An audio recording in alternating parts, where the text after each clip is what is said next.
Val.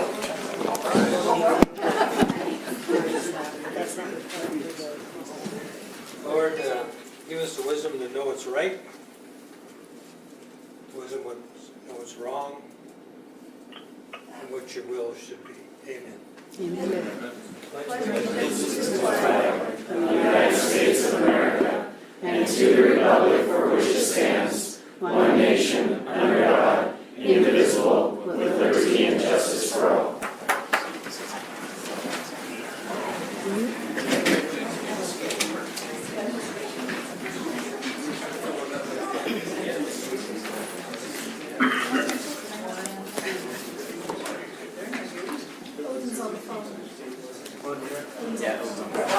Mary, move to excuse Councilmember Dunn and Severs. Second. Second, further discussion, not hearing, all in favor, say aye. Aye. And then Odin's on the phone, right? Yes, Councilmember Langley. Yeah. Odin, Moore, discusses. The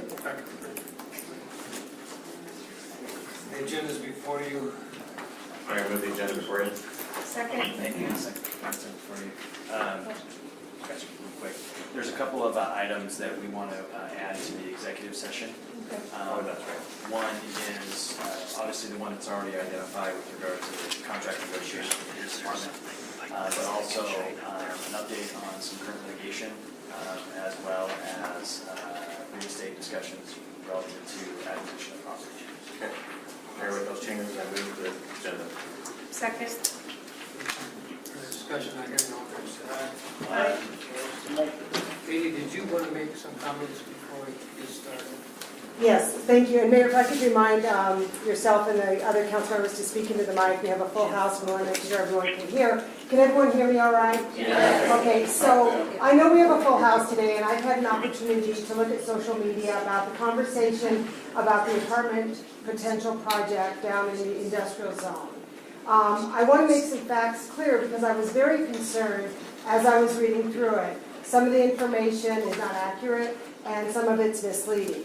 So having said that, what I had conversation with our mayor, our city council members, and some of our staff, and as well as our consultant, is that many of the items that the council will be hearing tonight that relates to that action are very much housekeeping. They're time sensitive for developers. They're not related to the industrial zone. They're also time sensitive to our Central Valley School District. So when it gets to item number 13 and 14, excuse me, 13, which is the public hearing on this, it's very important that those items move forward because we want to make sure that we meet our regulatory requirements by the state of Washington.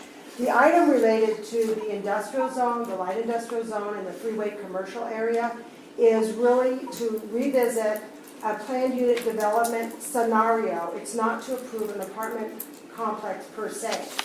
I think a lot of the conversation I saw online was about approving or not approving an apartment complex. That is not the case. What is the case is that if that property were to develop and if the council was to approve that, then there could be the potential for a developer to apply for what's called a PUD, Plan Unit Development. That Plan Unit Development would come back to the City Council as a standalone project, and then the council would take a majority of the council to approve that Planned Unit Development.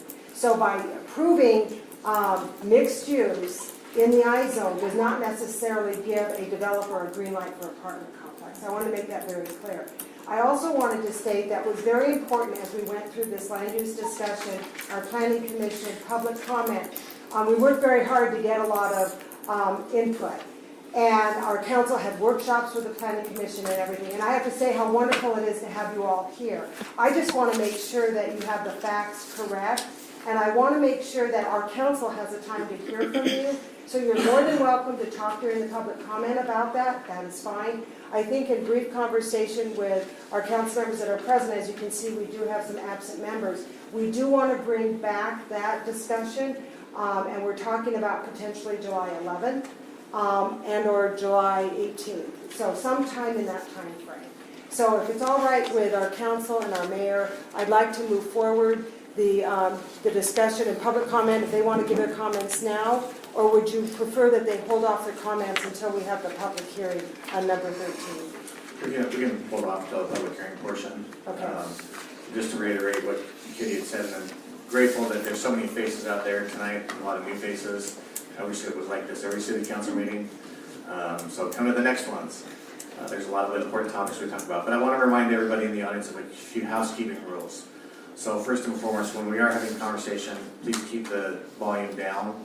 Please keep the side talk down so we can hear each other, so you guys can hear us. And then also, if you do have a question that you want to ask the council or address a situation, make sure you fill out a yellow card so we can hear you.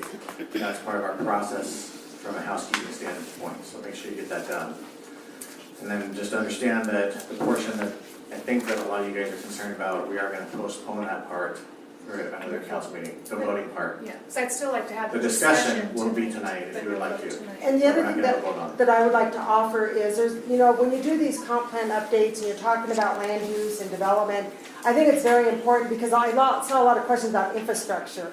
And I just want the community to know that every single time a project comes forward for development or construction, all infrastructure is evaluated, whether it's transportation, school district, utilities, water, sewer, gas.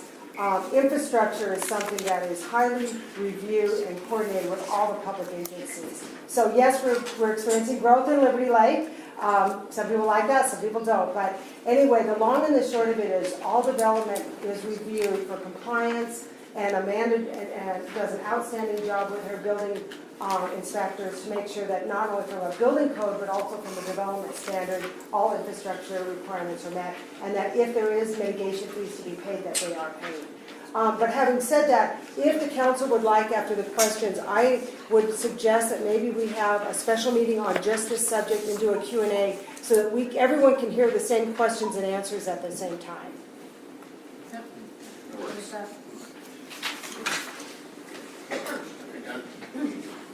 Okay, for citizen comments, so other than our land use development regulations, are there any other comments that you'd like to make? The council, because you'll have to come up, or at least stand in place, state your name and address, or if you have a card. So, if we get to 13 and 15, we'll call it up. Anything else? Am I to understand that you said we can stand in place, we have Stand a in comment? place, yeah. And this section is on a general comment, that is something not on the agenda? Yes. Yes, please. Okay. I'm Name and sorry, address, too. I will give my name. Okay. My name is Danetta Garcia, I go by DG. I do live in the lovely city of Liberty Lake. I'm glad to be here. I've been here since December 2015. I intend to be here at more meetings. In regards to your agenda, I've been following on the way that it's presented, and I would just ask that you consider a few more options. When I read in the paper, as the paper disseminates information that's happened at a meeting, it's almost one-sided in that it gives only the opinions or the statements by the government-appointed officials, the council, and it leaves out, I believe, what might be a lion's share of what some of the public may have said. And so it's not every time, but I know when I've been here a few times, some of that information I don't read again because it's not been placed in the dialogue that had occurred. So I look forward to, if I'm not at a meeting, being able to follow along with what happened by hearing a little bit more of the entire conversation. Thank you. One of the issues you addressed there, and some of the changes that we've made, is on our website, you can pick up all of our minutes of all the meetings, and I believe now the recordings of the meetings, so that you can go to the Liberty Lake City website and pick up a recording of this council meeting tomorrow or the next day. When does it get on there, Ann? It usually is uploaded the following day or So within the end of the week. by Thursday, you can pick up the recording of this meeting verbatim, word for word, on our website. So that there's nobody's trying to tell you that we didn't cover anything, that your only information comes from the newspaper. You're welcome to come to our website, come to our meetings, but you'll always get the information. It's transparent and open there. If you don't get your questions answered, if you have questions to the entire audience, feel free to email the city, any one of our people, or Ann, or myself, or the council, your question, and it will be answered. Very good, thank you Okay. very much, appreciate Any it. other questions? Any other comments? So we're gonna move on. Swearing in ceremony. Sir England, oh, Chief, there you go.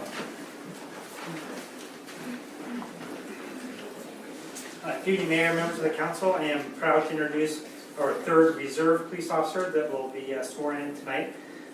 Very proud of this young man. He's just recently graduated the Regional Reserve Police Academy. As a reserve officer, he spent hundreds of hours in training and completed his state certification. He was also recognized at the academy as being the top shooter in the entire class and second overall in the class of overall patrol tactics. So very proud of him for those accomplishments, and we're excited to have him on board. So with that, we're going to have this swearing in ceremony. And so Kirsten is here, his fiance. Why don't you come on up too as well? Okay, Chief, when you're done, since we have so many people here, can you explain more what our reserve officers do I when we're will. done? I will. Okay. Okay, come on. So go ahead and face me and raise your right hand. And go ahead and take the oath of office. I, James Higley, do solemnly swear that as a reserve police officer for the city of Liberty Lake, I will faithfully execute the duties and responsibilities in such a manner as to serve and protect the citizens of Liberty Lake, that I will impartially enforce the laws and ordinances of the city of Liberty Lake, County of Spokane, and the state of Washington, and that I will diligently uphold the Constitution of the United States, so help me God. Congratulations.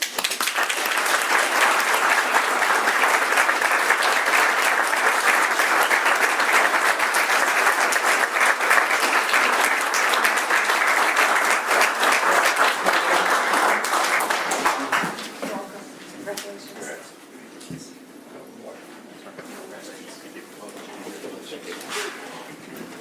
Thank you for your service. Nice meeting you. So to address Councilmember Kaminsky's question, our reserve officers basically assist, supplement, augment our full-time officers. They have the full police powers as our full-time officers. However, they do this on a voluntary basis. There's no compensation for them assisting us. There's several motivations for them doing that. A lot of it is just service to the public. Some of this is a foot in the door to a full-time law enforcement career. But we count heavily on our reserve officers to assist our small agency to accomplish our goals. Welcome aboard.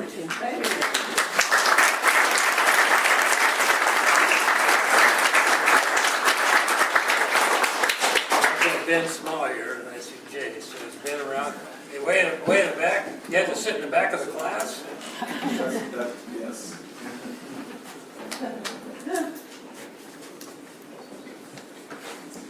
I travel with my own pointer these days. Good evening, Mayor Peterson, members of the council, Mrs. Allen. Thank you for the opportunity to speak with you tonight about an issue or an upcoming issue, and then what we're currently doing about that as we move forward. As you know, we are a growing school district, a growing community, and we have 9 schools currently under construction. 5 of those schools will be completed and dedicated in August of 2017, another in September, and then another one in December, and 2 more in the fall of 2018. As we look at growth in the Central Valley School District, it is time for us to look at a third comprehensive high school. We purchased property on 16th and Henry in 1980 for the future high school, third comprehensive high school in our district. So this is not something that's new. It's something that we've planned, and in fact, when we planned for the size of our high schools, we knew that the eventuality would be a third comprehensive high school. So, as we move forward, February 2018, we will have a bond before our community. That bond will be for $129.9 million. It will keep the tax rate steady at $1.86 per thousand. That bond will consist of three major projects. One would be the Third Comprehensive High School, a new middle school that is in the city of Liberty Lake in the Toledo Station area. I know that is one of the items that is on the agenda tonight to approve an adjustment to a specific area plan, our site area plan. And then a renovation of Horizon Middle School, which was built in 1982 and is in need of upgrade. As we prepare for a Third Comprehensive High School and these other projects, one of the things that we know about the high school is that traffic is of concern to people. And it is of concern to us as well, so much so that we've been planning ahead and looking at how we might mitigate traffic. And if you look at the intersection at Sprague and Henry, that intersection is an intersection that is of concern for us. That intersection is not in the city of Liberty Lake. It borders the city of Liberty Lake. I think it is a county intersection. But we're here tonight to talk about what a future intersection might look like at Sprague and Henry, and enlisting your help as a city in making this happen as we move forward. So with that, could you go to the full one that extends Henry all the way to Country Vista? Let's go one more there. This one, There's a good one. one more. This right here. So recently, if you read in the paper, and I know many of you have asked, what are we going to do with this property? We recently purchased 22 acres, 22.2 acres in the city of Liberty Lake, another 20 acres in this area right here that is in the county. We purchased this land for a couple of reasons. First is to be able to take care of the Sprague and Henry intersection. And we wanted to be able to have the land ahead of that time so that we could improve traffic, as we know it's going to be an issue. And we want people to understand we're planning for that now. We're not going to wait for the bond to pass. We're planning a little bit ahead. So what we're looking at here is basically expanding or extending Henry so it goes north, and putting in a roundabout here in the existing Henry. We're coming out. I want you to know I didn't sit around and draw this. That we have had conversations with Andrew and Mrs. Allen as we were taking a look at this. So this isn't just some chalk that we've decided to put up. We're running ideas. The second thing is that I want you to know that these are concepts that will probably change as we move forward. But I think it's important to start the dialogue as a community around what we're going to do here. So this right here then would be a roundabout. We would keep the existing Henry as it comes here, but we would extend Henry north to Country Vista. We have not acquired the right-of-way here. We're in the process of doing that. But what this would do for us is allow traffic that's coming from the west to have access that is not on Sprague. Sprague would be a stop sign here, so your through traffic comes Henry and goes to the roundabout and then travels up north. Alternately, this then serves as another elementary site in the Central Public School District. And it could be on either side of this road here as we move forward. Any questions about that? One of the things that we've thought about is not doing a roundabout and then just teeing in. But as you look at what we think is nice about this and what our traffic folks think are nice about this is that this creates a calming effect as people approach the neighborhoods. So you're up here in, this is really undeveloped at this time, but as you approach the neighborhoods, then you have to slow and go through that roundabout and move forward. The other thing that I wanted to, if you could go to the high school site. Does anybody have any questions? One more. So this, and again, I want, this is what this site is not going to end up this way. In fact, we're redesigning as we speak. We have purchased this property right here in order to move the school site and the site away from the wetlands, and there's a pretty severe slope out here that slopes off quite a bit. And so we're trying to move all of our facilities, anything this way, and this will probably be flipped down here. But this is the idea that we're talking about. And if you've been in front of Central Valley High School or University High School at school drop-off and pickup time, or you'll know that it's hard to cross that traffic. There's a 5-lane, basically 4 lanes and a center lane in front of Central Valley High School. And it still is congested. What we're proposing and working with the county on, because this is in the county, is a couplet idea where one-way traffic is this way and one-way traffic uses the existing lane road coming to the north. So if you would live here, you've got basically a free pass during school hours because you're on the fast track going north. And if you're coming here, you've got a through lane that comes through here, and we separate that traffic moving forward. We think this is a good design. Again, these are concepts that we'll be taking to our community and talking about, but wanted to get those to you so you know that we're planning for the future. Any questions that you might have of the council?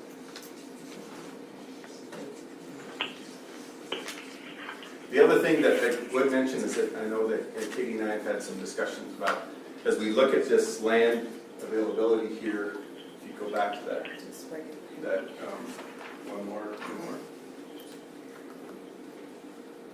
This here, there could be, I know there's a need for an opportunity. We've been talking about the need for an opportunity for storage of equipment and those types of things. We're talking about where that could be if we had surplus property as we purchase this. And so we've begun that discussion, and we'll continue that going forward. And then I would just end with the fact that we continue with, I think, a tremendous relationship with the city of Liberty Lake, and appreciate your input and your comments as we move forward. Thank you very much. And I think it's mutual, and the partnership is an extraordinary, since you've taken the helm, and I think it's shown in Liberty Creek.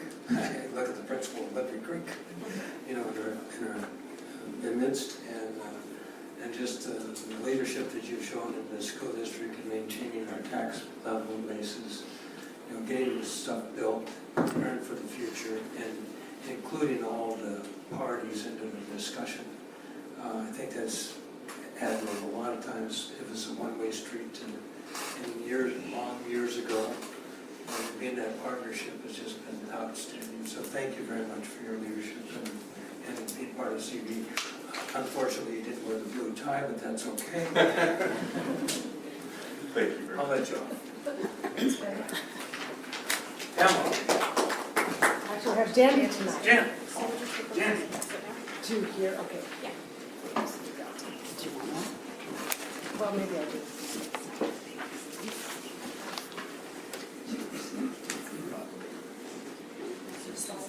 No, I don't have any slides, so.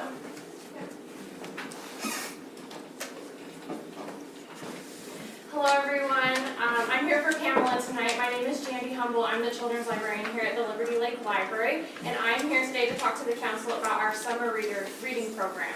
So each year the library does a summer reading program to encourage kids to continue reading throughout the summer so that they grow as a reader instead of regressing as a reader. So we do this in 2 parts. We have a reading program, and then we have different events and activities throughout the summer. This year, to record their reading, we have 2 options. They can use our online site, or they can pick up a paper reading log if they don't want to use the online site. This year, our online system, we're doing it in partnership with the Spokane Public Library, the Spokane County Library, and various North Idaho libraries. This is the first year that we're doing this. So all the kids have to do is they go onto the site, they create a username and password. They don't have to put any information if they don't want to about their name, or we just ask for their age so we know how many hours that we want them to read. So all they have to do is they go onto the site, they say, I read 30 minutes today, and I read Harry Potter, or I read, an hour, and it tracks their reading. And then as they reach different milestones, it'll alert them, and then they get to come into the library and pick up their prizes. So that's what we're doing this year for our reading program. The site also has a challenge component. So since our theme this year for summer reading is Build a Better World, for other challenges, we're encouraging them to do different things throughout the community to support the community, serve their neighbor, help their family, to make the world a better place. So that's another thing that we're doing this year. we have several activities that we're gonna do throughout the summer. This is my second summer doing summer reading. So this summer I'm doing 3 story times throughout the summer and then 2 to 3 activities during the week. Summer reading started yesterday. So far we have 200 kids signed up for the program, so I'm really excited by those numbers. And we had our first event today. I call it Totally Untidy Toddlers. It's basically a messy playtime for the kids. I did it in March and I did it at the library. And I had 120 kids show up for the activity, which I cannot house in my storytime room. But because of the good attendance, I wanted to do it again. So I did it at the Rocky Hill Park, and I had over 100 kids and parents there for it. And we just have various different stations that they can go to do different sensory activities. My favorite is I filled up a baby pool with colored spaghetti. So I dyed it, and so the kids could go for a swim in the rainbow spaghetti pool. The theme was like the sea and the beach. So they loved that. It was awesome. So I thought that was a great start for summer reading this year. On Friday is our first, I guess, older kid activity. We're going to be building blanket forts in the library, eating s'mores, playing games. It's going to be really fun. And then next year we have our magic show at Pavilion Park with Cecil the Magician. And on Friday is our Touch-a-Truck at Town Square. I've been working with Councilman Dunn, and he has got me a big diesel truck that's going to come, and the new giant fire truck, the tiller one that has like the 2 people that drive it. So we're also going to have the garbage man, the policeman. It's going to be awesome. So we have a Facebook event, and so far 376 people say they're interested. So hopefully we'll have a really big crowd. Kiwanis is going to be there with popsicles for the kids as well, so I think it'll be fun. Oh, and Jen is bringing the goats. So I guess we'll have a truck petting zoo and a goat petting zoo there too. So the summer reading is going to go through July and August, and I think it's going to be awesome. In July, we're doing a miniature golf course in the library. I'm working with Trailhead to help me out with that. And then we're going to have a big giant tower crusher is what I'm calling it. We're going to have the kids take boxes and build a tower as tall as they can, and then of course they get to knock it down with beanbags and balls. So I think the kids will get a kick out of that. So we're ending in August with our Community Nerf War at the Rocky Hill Park. Those have been very popular. So I just want to encourage everyone to bring their kids and come to the library this summer for our summer reading program. And Joanne, our adult librarian, is also doing an adult summer reading program with a punch card. So you come to the library for different events and read books, and you get entered in for gift cards and electronics. So that's what I have. So thank you.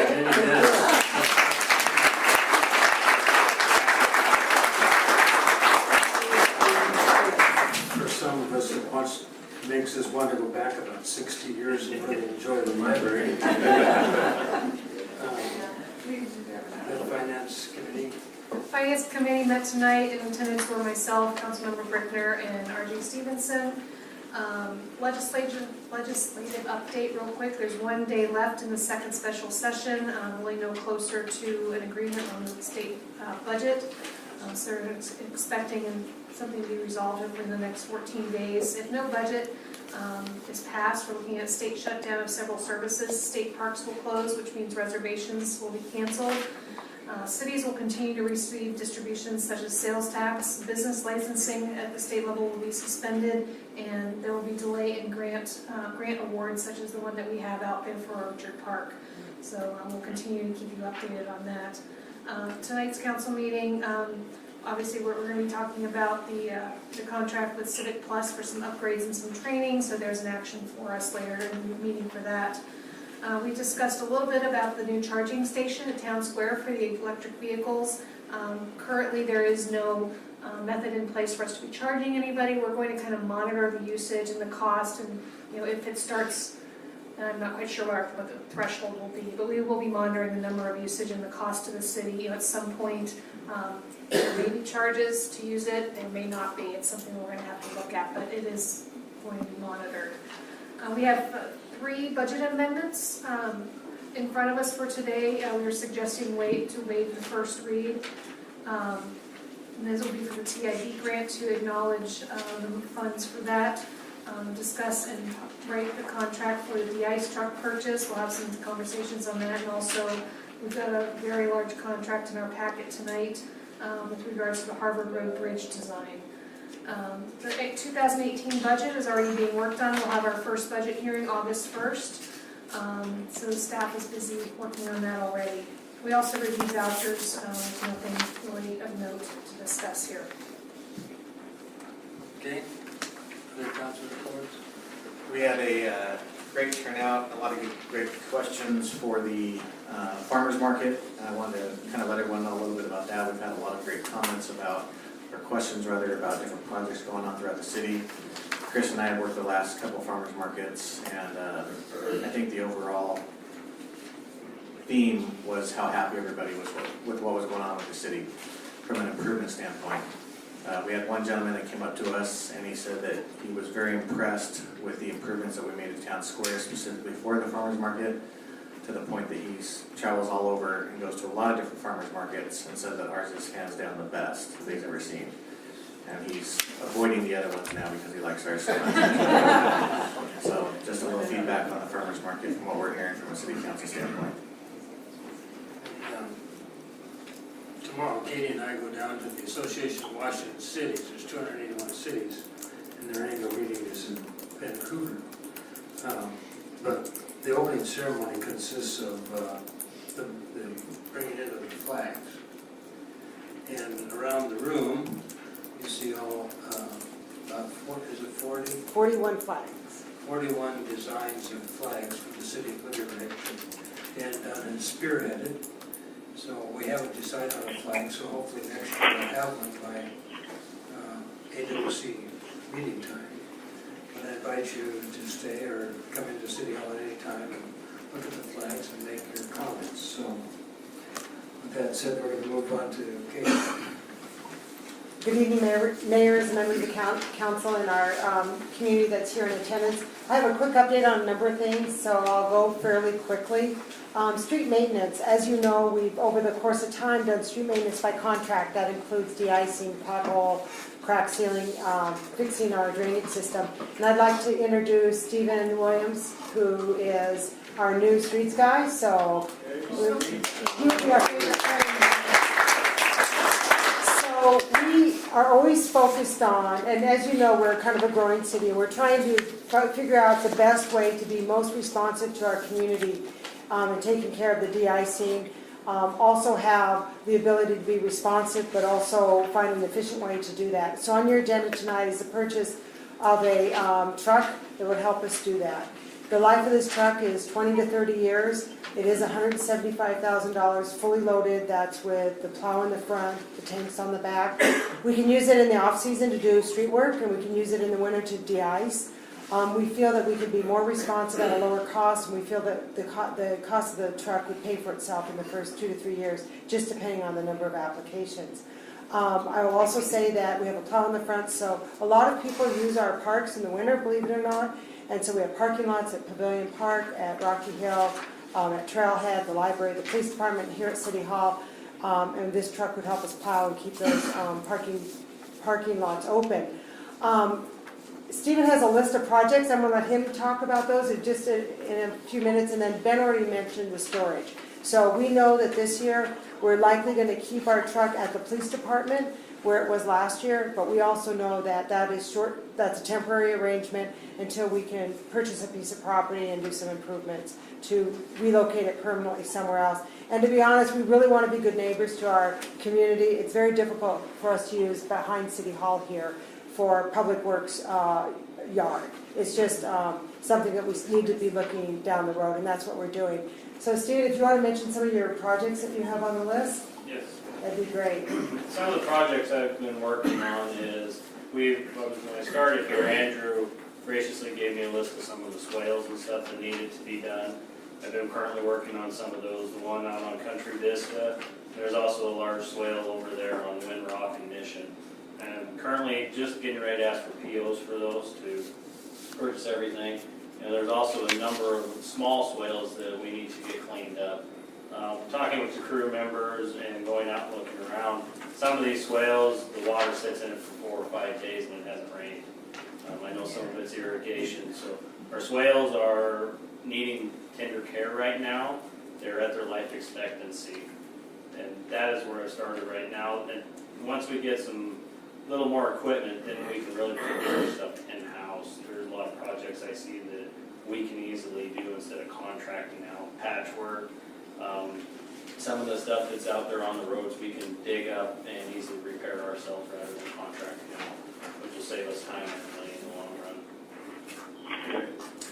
run. Okay, so with that, I'm gonna just keep moving, but I think it's our desire to always be very efficient and responsive to our community, and we found over the course of time, using a contractor for de-icing services got to be challenging during the winter. So I'm gonna move on now to the community center project, just an update and discussion. As we all know, August 1st is the ballot for our community center at Town Square.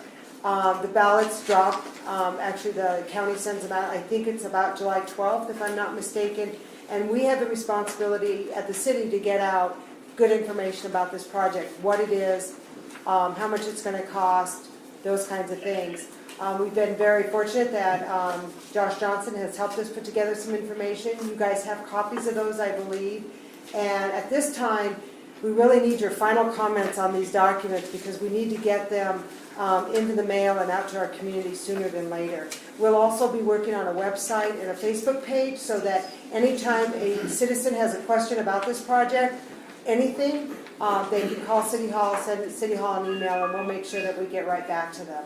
So overall, I think we've tried to put a narrative together about what is included in the project, how much it's going to cost, where it's going to be located, and some other ideas about the potential of activities for that, for the community center. In regards to the different layouts that you presented to us tonight, I had a chance to look at it prior, and personally, I think number one has the best layout. It's easy to read, and it's very appealing to look at, so I would choose number one. And my comment is with regards to pursuing a pair of community pools. I know there's been some backroom talk on this, but 2 pools has not come up in front of the full council for discussion. So I hesitate to have any discussion about a pair of community pools. It's not part of this bond, it's part of a different project, but I hesitate to put that in there because people will hold us to that, and at this point, we are in no position to promise 2 pools or operating 2 pools. It's very expensive. So we'll leave it as kind of an open dialogue on future pool. Yeah, and essentially just put in there that while, as far as the pool question or comment goes, I'd essentially put in there something to the Under effect of discussion. that while this project does not include any pools, we are still discussing further options. Josh is right here, so I don't even have to take notes. He's listening to your comments. But just kind of leave it at that. Okay. How do you feel about the 3 different options? We did have our I bond couldn't get counsel to- review it, and he's made some few minor edits, but they were more grammatical than I couldn't get otherwise. them open on my computer earlier, so this is my first full visual. I'll let you make it for the meeting. If you could, if you want to have a little more time, if you want to get us your comments, say by the end of the day tomorrow, then we can wrap it up by the end of the week. Let the staff and the attorney work it out with the comments that have been suggested tonight, and anything that comes in the evening. Do you have a preference on 1, 2, or 3, Bob? Not really, I kind of like the preference 1. So for those of you that are in the audience, a community center at Town Square is being discussed to put on the ballot August 1st. It's a $9 million bond measure. It would be approximately 25,000 square feet. It would really, the goal is to design a facility that meets the needs of our community in the long term, but also in the winter months, provide programming and a response to a high demand for indoor services that we have that we currently cannot respond to. So our goal, our responsibility as a city is to get out that information in a very neutral way so that the residents can make an informed decision at the ballot.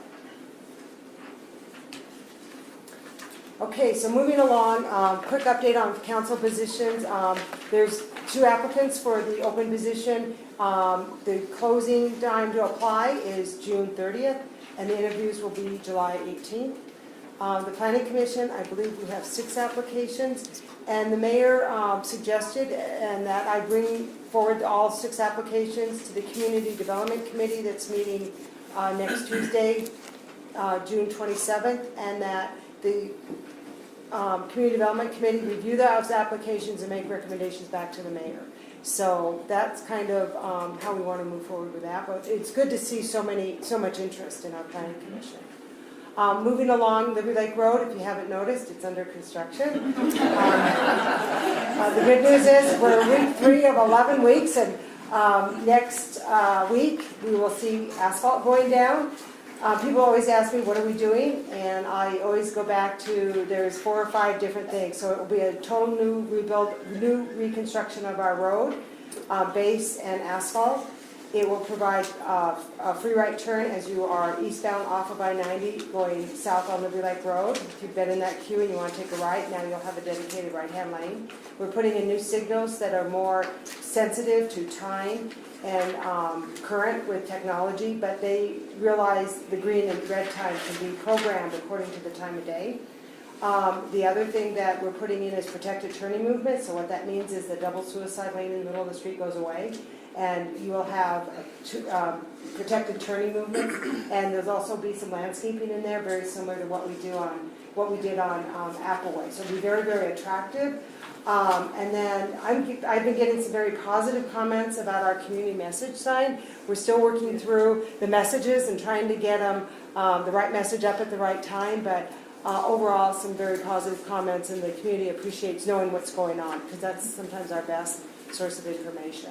Andrew, in regards to the intersection of Country Vista and Liberty Lake, I understand that that's going to be flattened out a little bit, and I understand there's going to be a need for some runoff, but is that going to be a lot more flat? Because I saw that they dug out that one area, but I didn't see that they dug it out much. It's going to be a lot more flat than what you see right now. They're just, what you're seeing, the excavation you're seeing right now is for laying in conduits. So there's going to be a lot more shaping that takes place once they're working in the intersection. And then if you're a pedestrian and we really want to encourage pedestrian activities downtown, is the path on the east side, the west side of the street, so it's the Oak side, will be 12 feet instead of, I think it was about 5 or 6 feet before. So we're making it wider to really encourage pedestrian travel, pedestrian safety, and those kinds of things. So the crew has really, the crew out there is working from 7 p.m. till 5 a.m. And I just have to say they brought a great crew, great equipment, and they're really on schedule. So things are moving very well. We're not out of the ground yet, but things are going very well. Quick question, Katie. A couple people have asked me, and I couldn't remember what we were doing. Are we putting a pedestrian crosswalk between the major intersections, or is it just going to be at the signals? It's just at the signals. There is going to be it's in design right now, but it's a flashing beacon between Legacy Ridge and Liberty Lake Road in the vicinity of Home Depot. Right, I knew that, but people were asking me about, where, like between Taco Time and McDonald's or anything like that, partway through the intersection. And since you brought up the one by Home Depot, we've had discussions in the past about modifying the speed sign to an electronic sign. Where are we at with that, and how soon can we get that done? So right now, we are under design for that improvement. Topo has been done, it's under design through parametrics, our on-call engineer. For the speed? Yeah, it will include that speed, the speed sign that you're talking about, and the pedestrian crossing. Okay. Thank you. Okay, so then moving along, AWC conference in Vancouver, Washington tomorrow. Hope to bring back some good ideas. And then, this is the busy time in Liberty Lakes. Let me just touch on those. Skyhawk Day and Sport Camp started today. They're very happy with their enrollment, so we're happy for them. The garage sale warning is set Friday and Saturday, so plan accordingly. Touch a Truck, Dandy mentioned this, June 30th. Movies in the Park start July 3rd. 4th of July fireworks are on the 4th of July. They're going to be at the ball fields where we've had them in the past. Liberty Lake Loop is July 8th, and the Valley Girl Triathlon is July 9th. So it's busy. How'd the soapbox derby go, Mary? Actually, the soapbox derby did wonderful. I think every car was a winner. We had, actually, I think the Liberty Lake car set a record for speed. So, although it did come in second, but that's okay.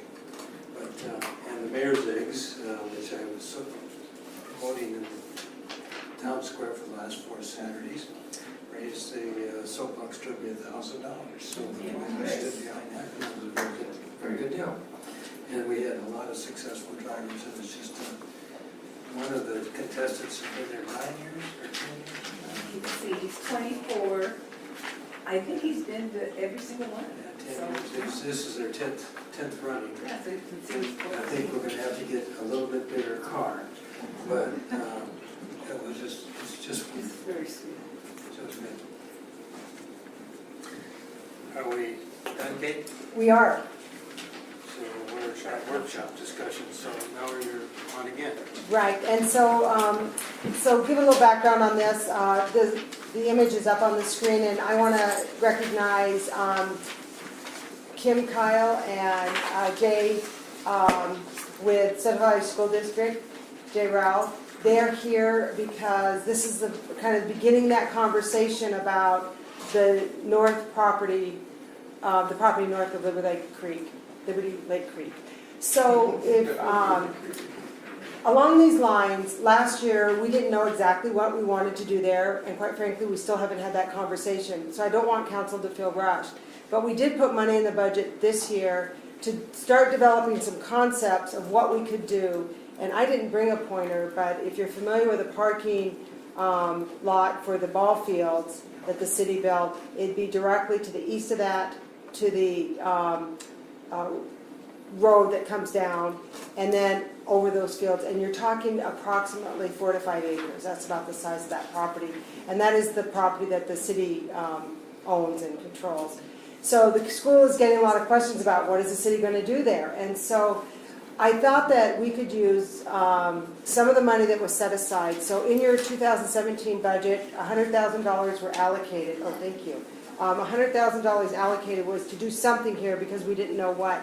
And I'd like to use probably, say, $6,000 to $7,000 for a consultant to put together ideas and a budget, so I can bring it back to the council during the budget process, and then you can decide what concept, what public process you want to pursue, what budget you want to look at, or if you want to hold it off to, say, 2019, 2020, 2021. So it's kind of bringing home some ideas. And I think it's always important when you explore ideas is what are the costs of those ideas? What do they cost to maintain and operate? What do they cost to build? But it's very difficult to have that conversation during a budget session if you haven't had someone do the preliminary concept and the budget estimate. So if it's all right with you guys, I would like to move forward with a task order with our on-call engineer to put together some concepts that we would bring back to you during the budget process. Probably, maybe even before, it could be in that August, September timeframe. And also I'm going to ask Jennifer Camp to say a few words about the kinds of requests for services that she get, and then Jay Rao and Kim, if you guys want to say anything about what, if any, ideas that the school district thinks would be a good idea. So with that. Good evening. So I think I've mentioned in the past that we have had, well, we have lots of teams that like to reserve our fields at Pavilion Park and Rocky Hill Park. Those fields, for lack of a better term, are considered a park turf. They're really meant for park use, not for heavy-duty, continuous athletic use. We have this year turned several groups away because they are groups, we've kind of gauged a little bit of a line. If they're little kids, they're probably not going to be tearing up our turf. We do get a lot of reservations for the groups that want to use the fields and they're little kids, but you start getting into middle school and high school kids, lacrosse, rugby, football, and we've kind of drawn the line there. We have allowed it a little bit on purpose and not on purpose, and we've seen the damage they've done to Pavilion Park. It's tough to tell them, no, we can't have you play here. So an option could be that we offer them some kind of a multi-use field setup in some capacity that is truly dedicated to multi-use fields with lines and opportunities for all the different options of fields. And something that we could manage and mow 3 times a week like we do baseball and golf, where it is, the intent is to grow it hardy and firm and allow the heavy duty use on it. So just something for your consideration.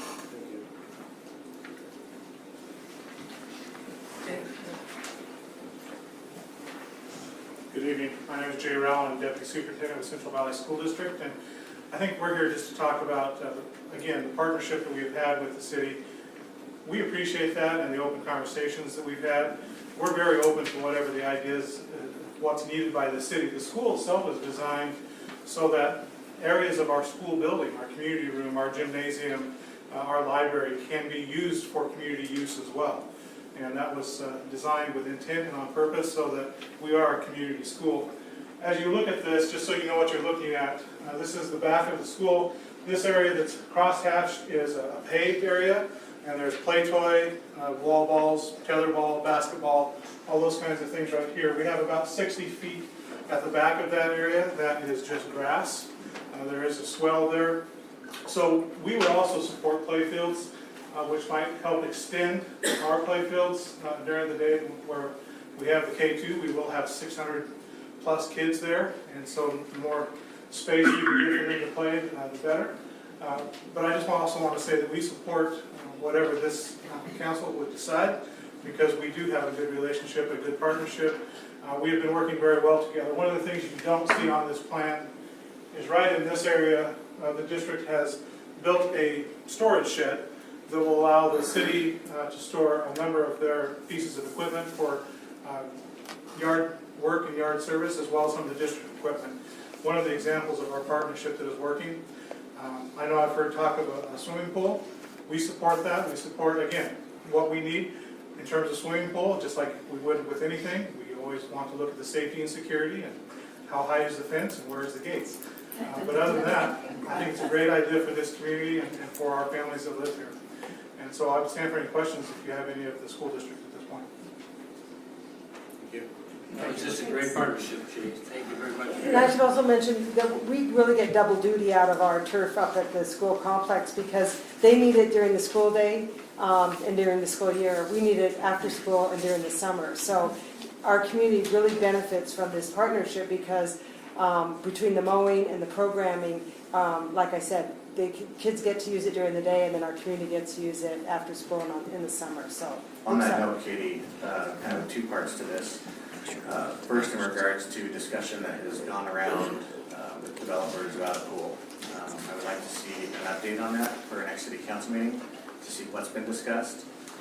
And I'm strictly speaking for myself, so I'm not speaking for the entire council on this one.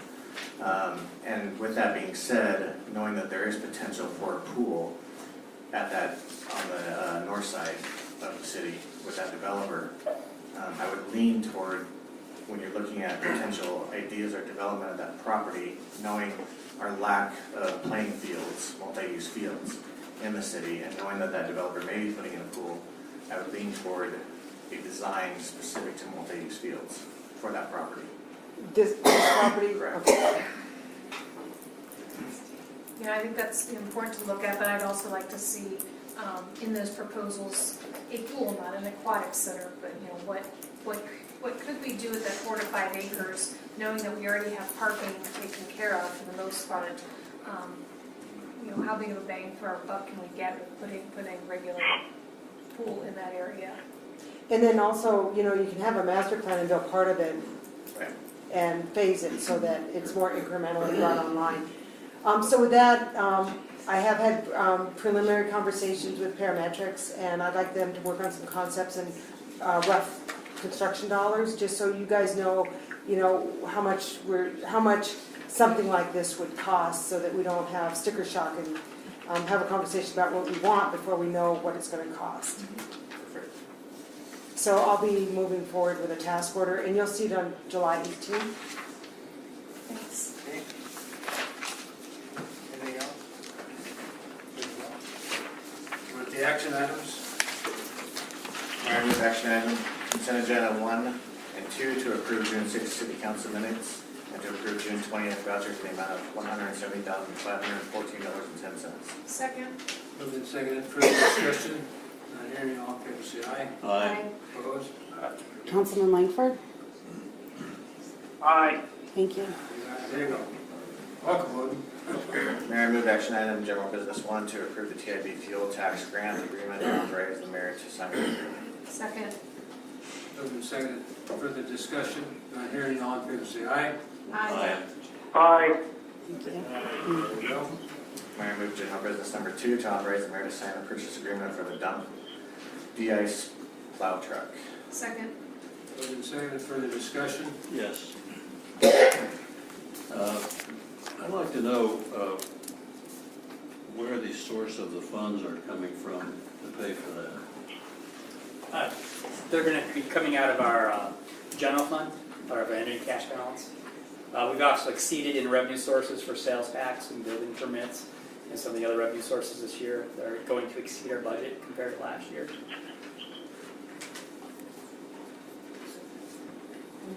The general cash flow. Yeah, It's coming from the general fund. general fund, yes. Yes, all right, very good, thank you. Any other discussion? Not hearing any, all in favor say aye. Aye. Opposed? Aye. There you go. Mayor, I move general business number 3, to authorize mayor to sign and execute an agreement with KPFF Inc. for design of Harvard Bridge revision concept work and the Appleway signals in the amount of $418,566.62. And set aside management reserves for $22,000. Second. Discussion? Yeah, so I had a couple questions. Andrew came into finance committee for a little bit. When I first read through the agreement, which is huge, I think I said that earlier, didn't I? I was pleasantly pleased with the hourly rates that were listed, but I was shocked, totally shocked at some of the markup rates on some of the items. So Andrew went through that process and where those numbers come from. I get it, but I thought it's important that the rest of the council and the public also hear the process by which these things happen and how those rates are set. So Andrew, if you would please.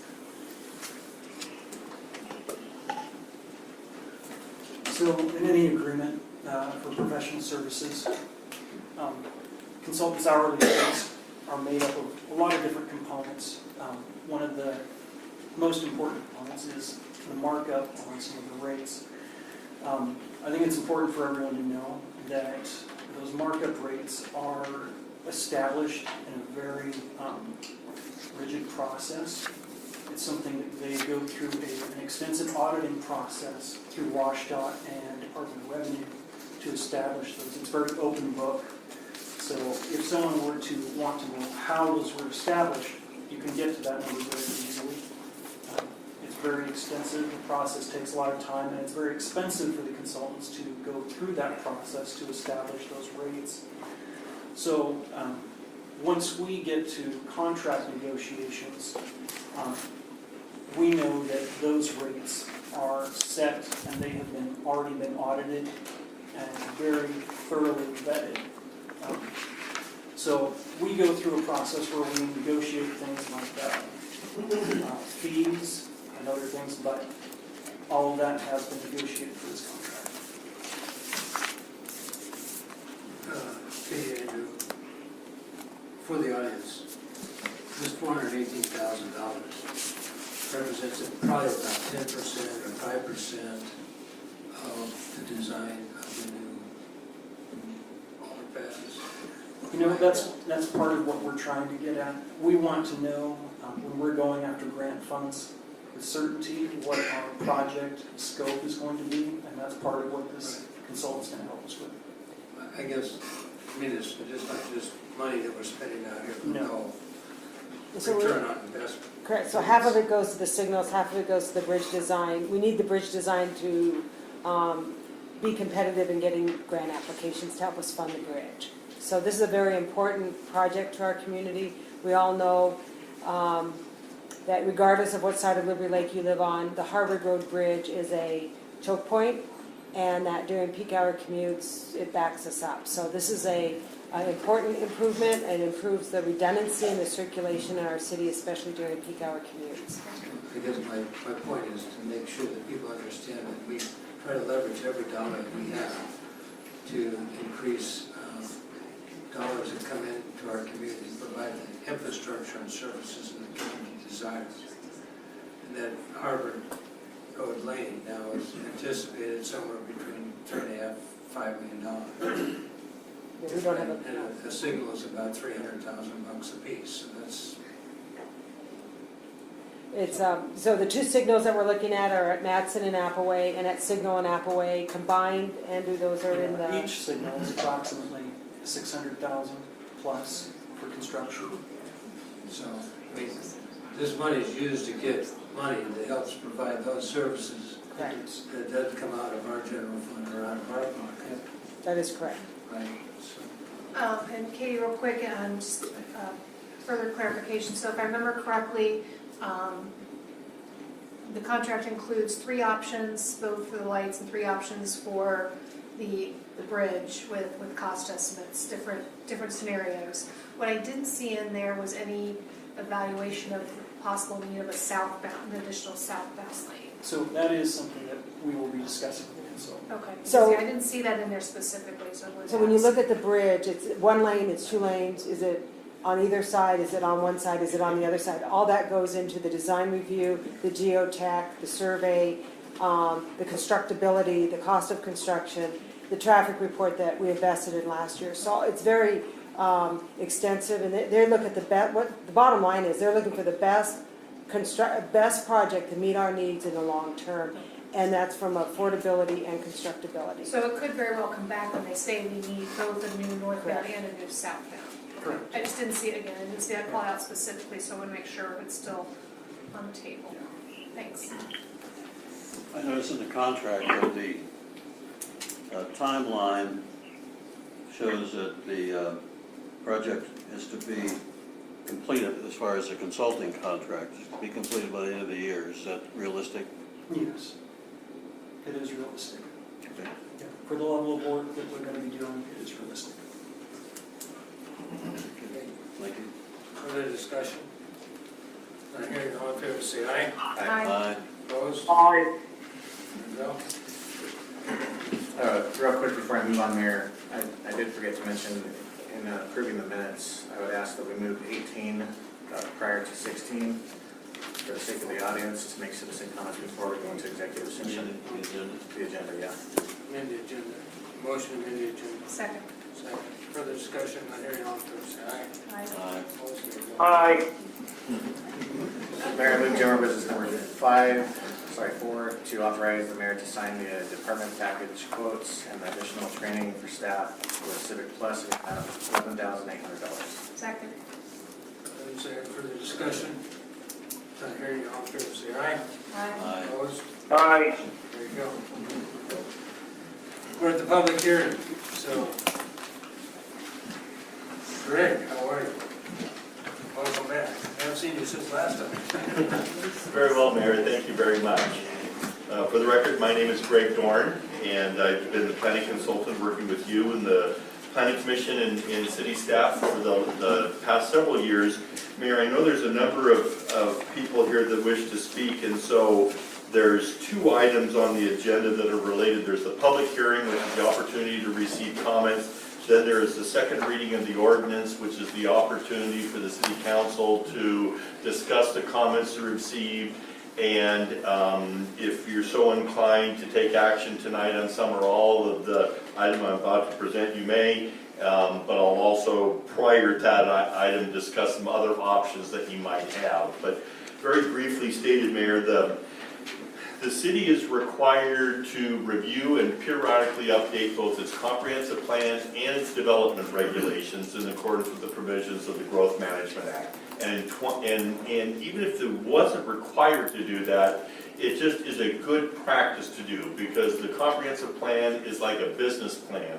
It's something that says, this is what we hope to accomplish as a community, this is how we hope to accomplish it, and this is how we're going to use our resources to accomplish it, both financial and human resources. And you've seen several examples on your agenda tonight of how a comprehensive plan is put to work or put into action. But in addition to the comprehensive plan, in land use and in land use planning, there are also development regulations. And these regulations set out the standards that property owners and developers must meet when building new developments, building new buildings, or remodeling existing buildings. And it also sets the standards and prescribes the uses in accordance with the various zones, what types of activities are permitted, what types of activities are permitted subject to certain limitations or conditions, and what kinds of activities are not permitted, are prohibited. All of which is intended to ensure that there's a degree of compatibility between uses and neighboring uses, and that how land is developed is consistent with your overall vision. So in brief, that's the importance and value of a comprehensive plan and the development regulations. In 2015, we started a process to periodically review and update the comprehensive plan. And as we went through that process, the feedback we heard from the community was that the vision that you had articulated is still valid, is still relevant, and is consistent with what the community had hoped to accomplish. So we didn't make significant changes to the comprehensive plan in 2015. One thing we did do was to streamline it and make it more readable and more user-friendly, but the overall vision, the policy direction you set in 2015 was reaffirmed and did not significantly change. So in 2016 then, we started a process to review and update the city's development regulations. And there's two basic models or approaches to development regulations. Some communities say this is what we hope to accomplish, here are the standards in general terms, and we're going to allow a high degree of flexibility and discretion in terms of how they're met. And other communities like to take the approach of trying to spell out in great detail how development should occur and what the standards are so that there's no question or ambiguity. And in general terms, Liberty Lake has adopted more of the latter model. For those of you that have read through the development regulations, and they're in a large notebook and I think around 400, 500, 600 pages. So you've gone through and have some pretty extensive and detailed identification of how new development would occur. But starting in 2016 and then into 2017, we've gone through a process reviewing the regulations, consulting with city staff, consulting with the development community and property owners. The Planning Commission met on numerous occasions, monthly or twice a month over the past 18 months to review and evaluate potential changes and revisions. And we are at a point now where we have on the board behind me and for your consideration 19 different changes. Some are very, very specific, like the type of material you can use on siding, to the amount of space between buildings, to a little bit more general, to make it clear that property owners have an obligation to keep sidewalks clear of obstructions such as bikes and cars that might be otherwise parked on the sidewalk. So there's a range of things on the items behind us, but for each one there is a reason or reason behind them. And so tonight, there'll be an opportunity for another public hearing to receive more comments, and then based on that, we'll have a discussion about how you might want to proceed. I'll jump ahead a little bit to let you know that in a perfect world, the review of the city's development regulations would be completed by June 30th of this year. If it is, then the city has satisfied the requirements of state law. You're good for another 8 years. You always have the ability to go in and make further revisions to the development regulations at any time, but you would have satisfied the requirement to review and update.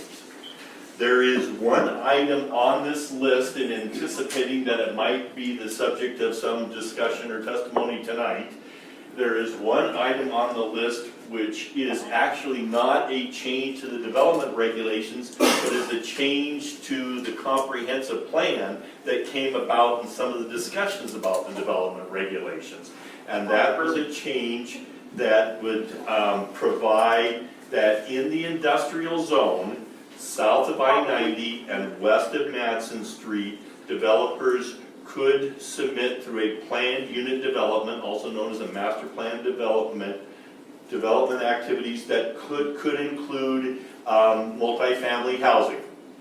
That is, in order to do that, that would require a comprehensive plan amendment in addition to some revisions to the PUD requirements. To be clear, the proposed change does not approve or authorize any specific projects. It would enable a developer to submit a proposal for review and evaluation on its merits. But I want to identify that this item is a comprehensive plan amendment, whereas these other 17 items plus these some amendments regarding the engineering design standards are tied to the development regulations. When we get to that point, based on the testimony you received tonight, you could move to approve some or all of them. You could decide not to take action, and I'll talk more about what kind of the pros and cons and implications of that. But I'd like to stop at this point because I know there's a number of people here that would like to testify, receive their comments, and then we'll close the hearing. You have one other little business item, and then we'll come back, and it'll be your opportunity to discuss, and we can share some more thoughts based on what we hear. Before we get into the citizen comments or questions about this, I want everyone to understand, in regards to the comprehensive plan and making modifications to that comprehensive plan and verbiage, as he had mentioned to, the reason that came about is the city council did have a concern about a balance between commercial and residential and maintaining that city balance percentage-wise. So that was one of the reasonings why we did that, because we do have concerns about that balance. So just keep that in mind as you bring your comments to us. We are just as concerned about that balance as you are.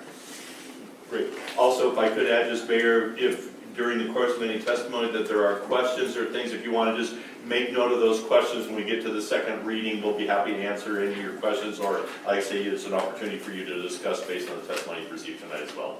Okay, Thank you. so we're at the public hearing is open at 8:11 on the 20th of June.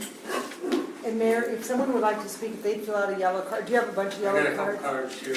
If you'd like to speak, if you fill out a yellow card and give it to us, then we'll get you in the queue to go up. Who do we? The yellow cards are right on the There, table. yellow card's right back. Okay. There isn't any. There's the name.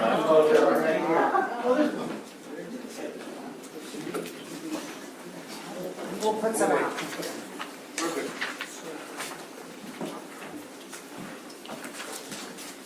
So I have Emily Lou Newell. Where's Emily Lou? There, come I'll on. go first. Can somebody else go first? All right. Well, it's either that or Jason. Either you or Jason. All right, I'll be the brave one. So, I guess I've been here for 10 years. I love this community. I have an incoming sophomore, a 6th grader, and I have somebody at Liberty Lake Elementary. So, when I hear concerns of more apartments and more growth, my anxiety starts to rise, and I wonder if I'm going to need blood pressure medication. So, I guess what I just want to know, I've lived here for 10 years, and I've watched the city grow. But can you just tell me, is growth inevitable? Are we really going to hit 25,000 people? Is that just a reality I have to accept, or is that up for discussion? Because I'm kind of hearing and feeling like we don't really have much say in that, but I feel like we can speak out, we can talk about it, but maybe I just need to be slapped upside the face and say, this is growth, this is what happens in a great community like this. I've been here 15 years, and I feel the same way. One of the questions I will attempt to answer, and I think Eddie can speak in, but we are an urban community, which differentiates from just rural country. The land has been zoned for different uses, and it's probably anticipated that, it was anticipated, I guess, back in 2001, or even before that when we were a planned unit, or planned community, that the growth would take place over 30 or 40 years to be up to about 25,000 people. That was the anticipation. We don't, the one thing about the city, we don't control any property other than what we actually own. So, and one of the things that we're talking about right now is, and I think Councilman Brickner brought up, is what's the share of commercial to residential that we want? Liberty Lake has historically developed, at least the city since 2001, has historically developed 1/3 residential, 1/3 commercial, and 1/3 green space. I think that's been kind of where we wanted to be. You know, growth somewhat is inevitable. You can look at any other community around you to take place. Desirable communities are, in your case, you moved here 10 years ago, right? I mean, so there was a desire to live in a community that you enjoyed and had the amenities that you appreciated. So the growth is somewhat predetermined to some extent. We have a lot of residential, single-family residential housing. We do have a number of apartment units here. Big Trout one being the first one that split in half and sold off as condominium. We have Stonehill that came in, or Oxstone at the time. 800 units were talked about almost 7 or 8 years, 10 years ago. They have an apartment complex, but then they also have townhomes, single-family development that's taking place over there. So I think the goal, and from the city's perspective, from the mayor's perspective, and I think from the police department's perspective, we don't need more people because people consume services. Businesses don't, they provide revenue. And so, but, I mean, growth is somewhat inevitable. You know, the planned unit developments or the BS binding site plans have been proposed. I mean, we have Tratina for seniors, Hawkstone, Stonehill, River District, Meadowwood, the Vistas. I mean, all these places have developed over time around that area. And you know, the property and a lot of times have been for sale for, like over in the corporate park where just recently the apartments came to be about. That property's been for sale for 30 years. Nobody wanted to buy it. So we've tried to provide the zoning that fits our needs and the capability to service a growing population. And I think this council and the councils before, and the councils here to come, always try to put the people's needs first. You know, from a standpoint of what they desire and where we want to be, and trying to keep in balance, you know, green space, amenities, business, so that we can all live peacefully together. This council most recently bought 20 acres up on the hill. You know, it was 48 unit development plan, and we turned it into a conservation area. So, I mean, the goal is, you know, for us is to make sure that that community that you moved into, we moved into 20-some years ago, that others moved in here a couple of years ago, or some people that their grandfather helped settle the place, right, can be proud of. And so I continue to try to strive, and I think this council strives to make sure that Liberty Lake is considered Spokane County's premier address. Okay, so that might be an answer to your question. Well, thank you, I appreciate that. I actually did have a grandfather that fished on this lake of all craziness, but, so I guess just as a personal opinion, I think I probably represent a lot of busy moms, you know, trafficking kids. More apartments just is not something that I would agree with. I think we have ample amount. I think what we have going up here, I'm not against rentals. I think multi-aid housing is great, but that on number one makes me a little bit nervous because how do we make sure that that's kept in balance? So I appreciate you saying that, you know, you guys are aware of that distribution. I feel anxious because building is growing right now, the economy has picked up, so I think a lot of what we're seeing is maybe related to that, and we went through the kind of recession while we were here the last 10 years, so I think a lot of us feel maybe anxious just because of what's been happening recently, and then boom, all of a sudden we've got apartments, the roads are ripped up.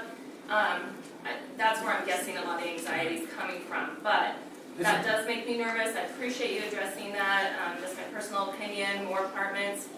It's appreciated, thank you. Thanks. Um, Can I get back to you? Just a minute, I might get through my yellow cards. I'll get I to can I will turn get in to the yellow everybody. card. Well, Does anyone else have a yellow card they want to turn in? Jason?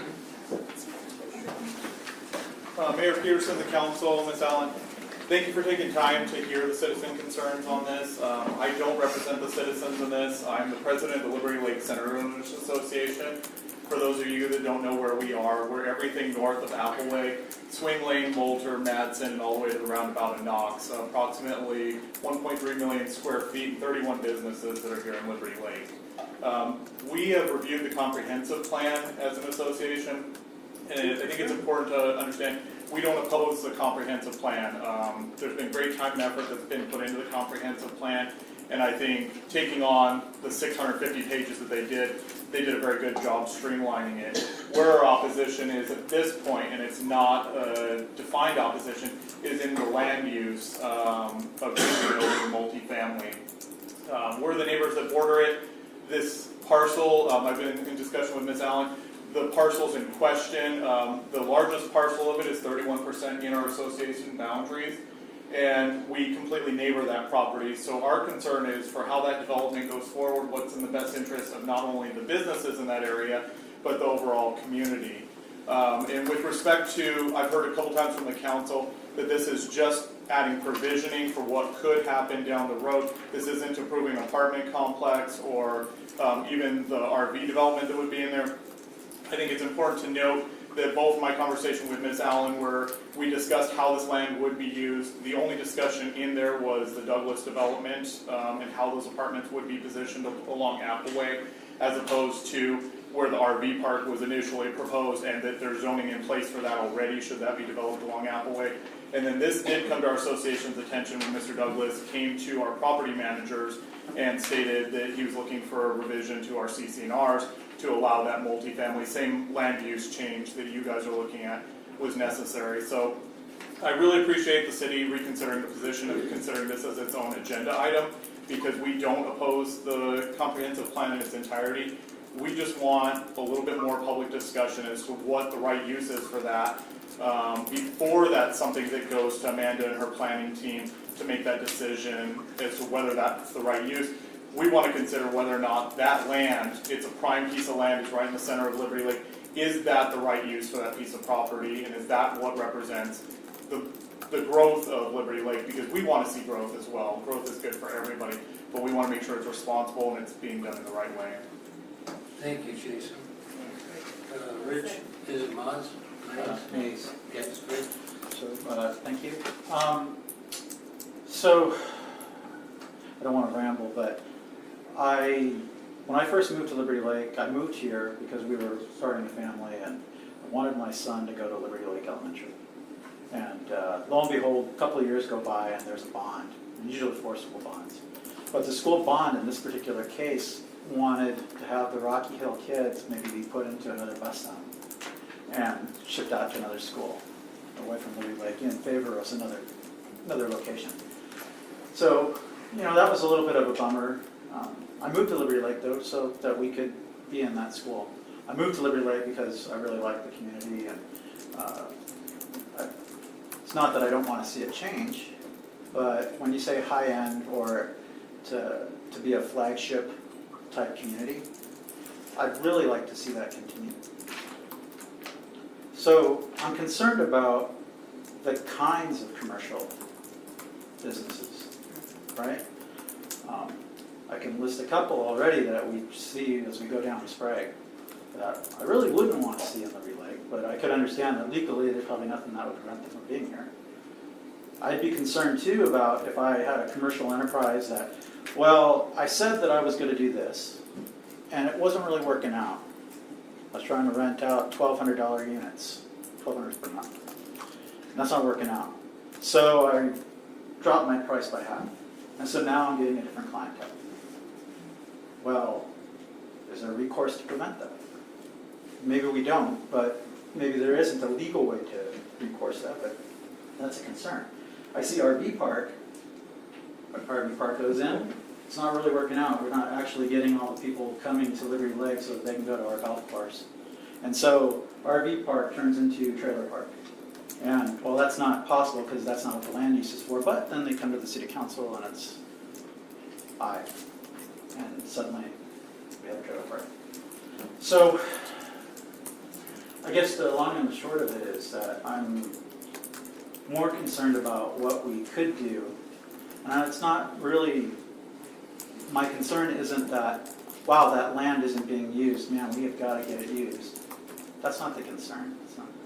So it's just that I think we ought to look for folks that we think will use it well as well.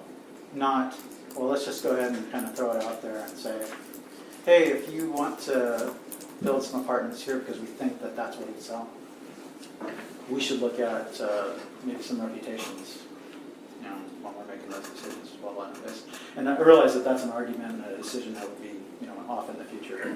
I just don't know that we should be necessarily setting ourselves up for those kinds of things where later on down the line you have to say, well, we really don't have a reason to say no. And now we've got a problem. So anyway, that's my concern. Thanks for Thank coming. Tom, how do you think, Tom? Okay. The pool, you know, and if I'm correct, that's right on signal? Pool? Swimming pool? Yeah. No swimming pool. Okay, that's what I've been hearing about, is you guys wanted to put a pool in there. So last year there was a bond measure at Town Square that included a pool. That didn't get 60%, it got 57%, so that project's gone. And so, and you're. Now, the new project does not have a pool, it's just a community center. Okay. All right. The thing is, you're gonna have we've got so much traffic right there anyways. And then, you're gonna have that right there, and you're gonna have So- more traffic going through there, and you've got it at the light, you know, the traffic is gonna be out of control there, you're gonna have people that next go behind there that won't be able to go behind there, and, you know. So traffic is a concern, what I'm hearing is traffic is a concern for a community center. We all know that AM and PM shuffle. When people are leaving Liberty Lake or coming in, and then we do the reverse in the afternoon. So Signal is what we call a collector. So it's a route to get to out of town or into town, if you will. It's not a neighborhood street.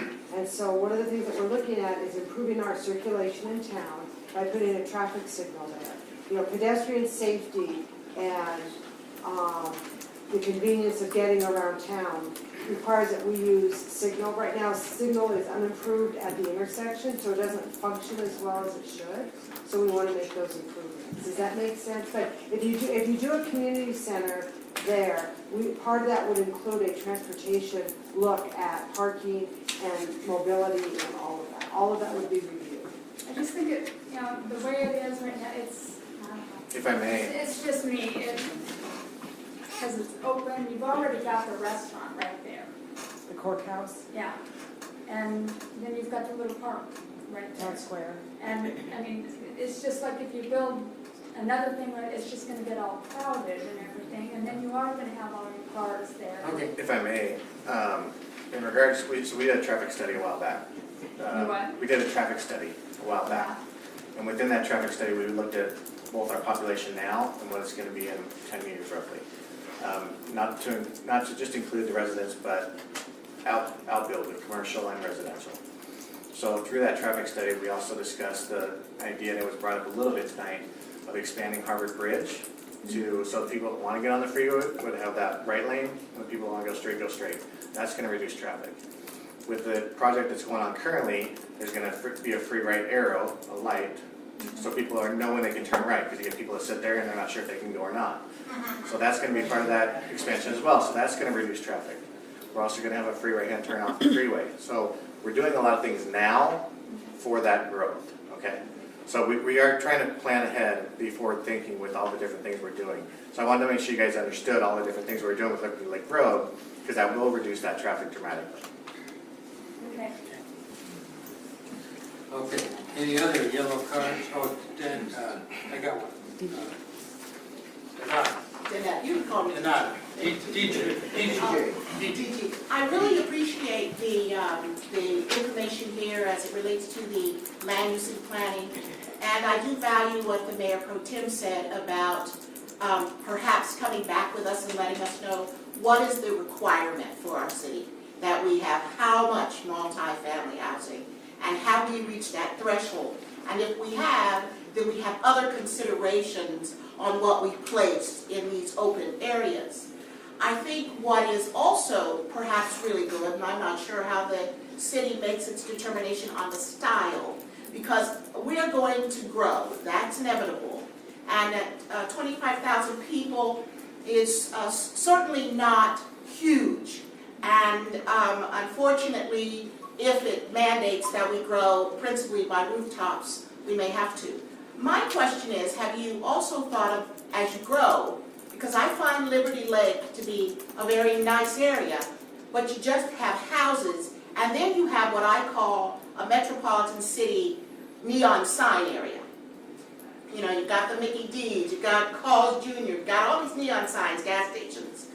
Are you perhaps looking at maybe taking a delegation to another premier city outside of the state of Washington, where you can kind of have a look-see at how they've built out, and what does that look like? What does premier really look like? Well, we say premier.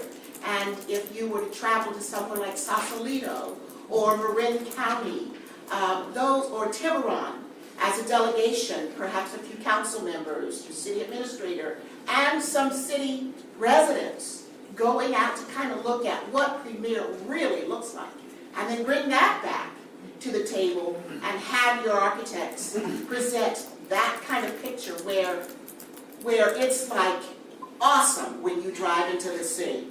And when you say you're proud to live in Liberty Lake, because I'm happy to be here. I don't consider this a premier city just because it's a lake and a few golf courses. It is a destination that can be awesome and a premier city if we bring in some of those similar things that you look at when you go to explore, take a vacation to one of the best places you've ever been, where they don't have aerosol sprays, you can't use that, where you limit the things that will impact you negatively, but you bring the beauty and the pristineness. So I would, as a new resident, happy to be here, from one of those other areas that are really what you want. Premier, I mean, you gotta go there. I see the mayor's nodding, he knows what it looks like, and the Pro Tem's gonna give us that information on what our value concept of multifamily is. Let's do it big, because when you say you're a destination, people can't wait to get in there and wish they were living there. I mean, we can just be any city that calls itself premier, with Becky D's and all of that as our entrance to our city. I mean, come on, folks. Or we can kind of change the trajectory of what we look like, put a crown on our jewel. So that's all I have to say. Perfect, thank you.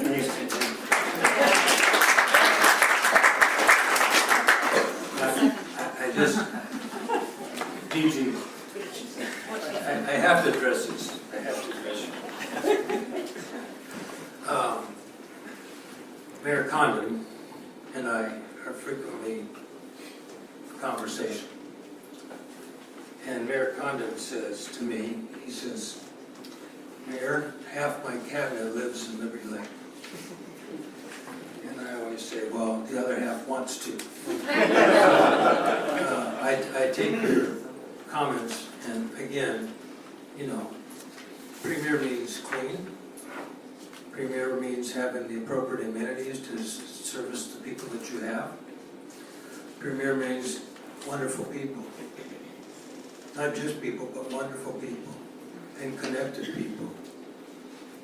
I think that's kind of like the feeling that you have when you come into a premier city. When you're in the store, you know people, the merchant knows you, right? There's a connectedness to that community. And that's what we're trying to strive to make sure we maintain. You know, transportation, we don't want crowded roads, we don't want congested roads, we want efficient, effective roads that move traffic. You know, we want clean industry. We're pretty much electronic industry and internet industry. You know, we don't have the smokestacks or the other pollutant type industries. And so I get what you're saying. You know, Ryan, he's worked in San Jose for 10 years or so. So we understand what you're talking about. And I think that is the council's goal, to make sure that we have 1/3 green space, 1/3 business, 1/3 residential in a premier address. Okay, so your comments are spot on, thank you. Are there any other comments? Mr. Mayor, I have a comment. I received an email this evening from a citizen. This came into the mayor and council and some city staff members this evening prior to the council meeting. To the members of the Liberty Lake City Council, I understand that growth is inevitable in Liberty Lake. I would like to understand why new construction is not paying for the needed infrastructure that will be required when they build in our community. In other small communities that I have previously lived in, there is a fee imposed on new construction that equated to approximately $3,500 per single-family home to be put towards infrastructure. Is Liberty Lake doing this currently? And if not, why? Respectfully, Shelley Dickinson. Okay, and Katie, why don't you address that through Harbor Road? So we're very fortunate that all the infrastructure that supports the development within the development is built by the developer. But in addition to that, there is a voluntary impact fee, and I don't remember the exact dollar amount. And do you? $671 per single family. Yeah, so just under $700, and all those dollars are collected. They're called Harvard Road mitigation dollars. They started way back in the 90s, actually, and we use those dollars to leverage probably $4 for every $1 we collect. So when we built Appleway, we built the roundabout at Moulter and Mission, we're doing Liberty Lake Road. A lot of those projects are funded by the Harvard Road mitigation. So the developers are building the infrastructure. In addition, they're paying an impact fee. I think in Spokane County, if I'm not mistaken, we are the only city that has a impact fee for development. And it's voluntary, which means if you don't pay it, then you have to build the infrastructure to support it. So everybody contributes. Every single house that goes in, every single apartment unit that goes in, every single doctor's office pays a certain percentage. Yeah, there's also, you want to explain LIFT? So it's complicated, Mayor. Do you want me to? I'm not the best one to explain LIFT, but LIFT basically is a tax increment. tax increment. We have TIF, what they call tax increment financing in our general government. LIFT is local improvement financing tax. So those are other funds that come to the cities for growth. RJ, do you want me to expand upon that? Yeah, so there's, and this really all happens over in the River District area. The TIF is the tax increment financing. That's based on the property tax assessed valuation that grows. They started measuring it about 2006. So the increment above what grows in assessed valuation goes in what's called the TIF, which is to help support public infrastructure. And it's generates either $15 million in public infrastructure or it's good for 15 years, whichever comes first. The other component of that is called LIFT, Local Improvement Financing Tool. That is more of a sales tax component. So as those businesses that started up in the River District area, which includes the auto dealership, Camping World, those areas over there, there's a basis that they started measuring, which is back in 2008, and as that businesses increase, or as they get in sales, that increment goes into a pot, and we match it every year. So basically we're getting state sales tax portion that's collected here, we're getting that back if we match a certain dollar amount here. That goes off the public infrastructure, which includes the Harvard Road roundabout, that includes improvements that we've had on the Harvest Parkway that's sitting out there ready for to be developed. Those water sewer mains, the lift station off of Harvard Road, those are all funded by LIFT dollars. Can you expand on the voluntary part? Voluntary, you're talking about the So, so basically, the developer comes in, they fill out their application, they have to identify all the impacts of their project on the city, whether it be transportation, whether it be school districts, whether it be fire district, public agencies. In order to mitigate traffic impacts, everybody contributes to a fund, and we use those funds to build public infrastructure. So it's voluntary in that if you don't pay it, then you are required to build the improvement to address the mitigation requirements. Maybe the school So- district's a good example. Correct. So rather than having, if you are the straw that broke the camel's back, then the whole cost of that infrastructure falls on you. But when Comcast came in, when Hawkstone comes in, when Rocky Hill comes in, they all pay an incremental amount towards transportation impact fees. And they're voluntary but they pay them. Amanda, has anyone not paid the voluntary fee? We had one group do a traffic impact study instead. So, I believe it was Central Valley School Districts. They did their own traffic study. But everybody else in Liberty Lake, all the developers contribute to the impact fee. Even Home Depot, the apartments, everybody. And the other thing that isn't well known, but I like to say it because I know our mayor and council are so conscientious when it comes to the cost of services in Liberty Lake, is our cost per thousand when you pay your property tax. And I know we all love to pay our property tax, but our cost per thousand is less expensive than Spokane County and Spokane Valley.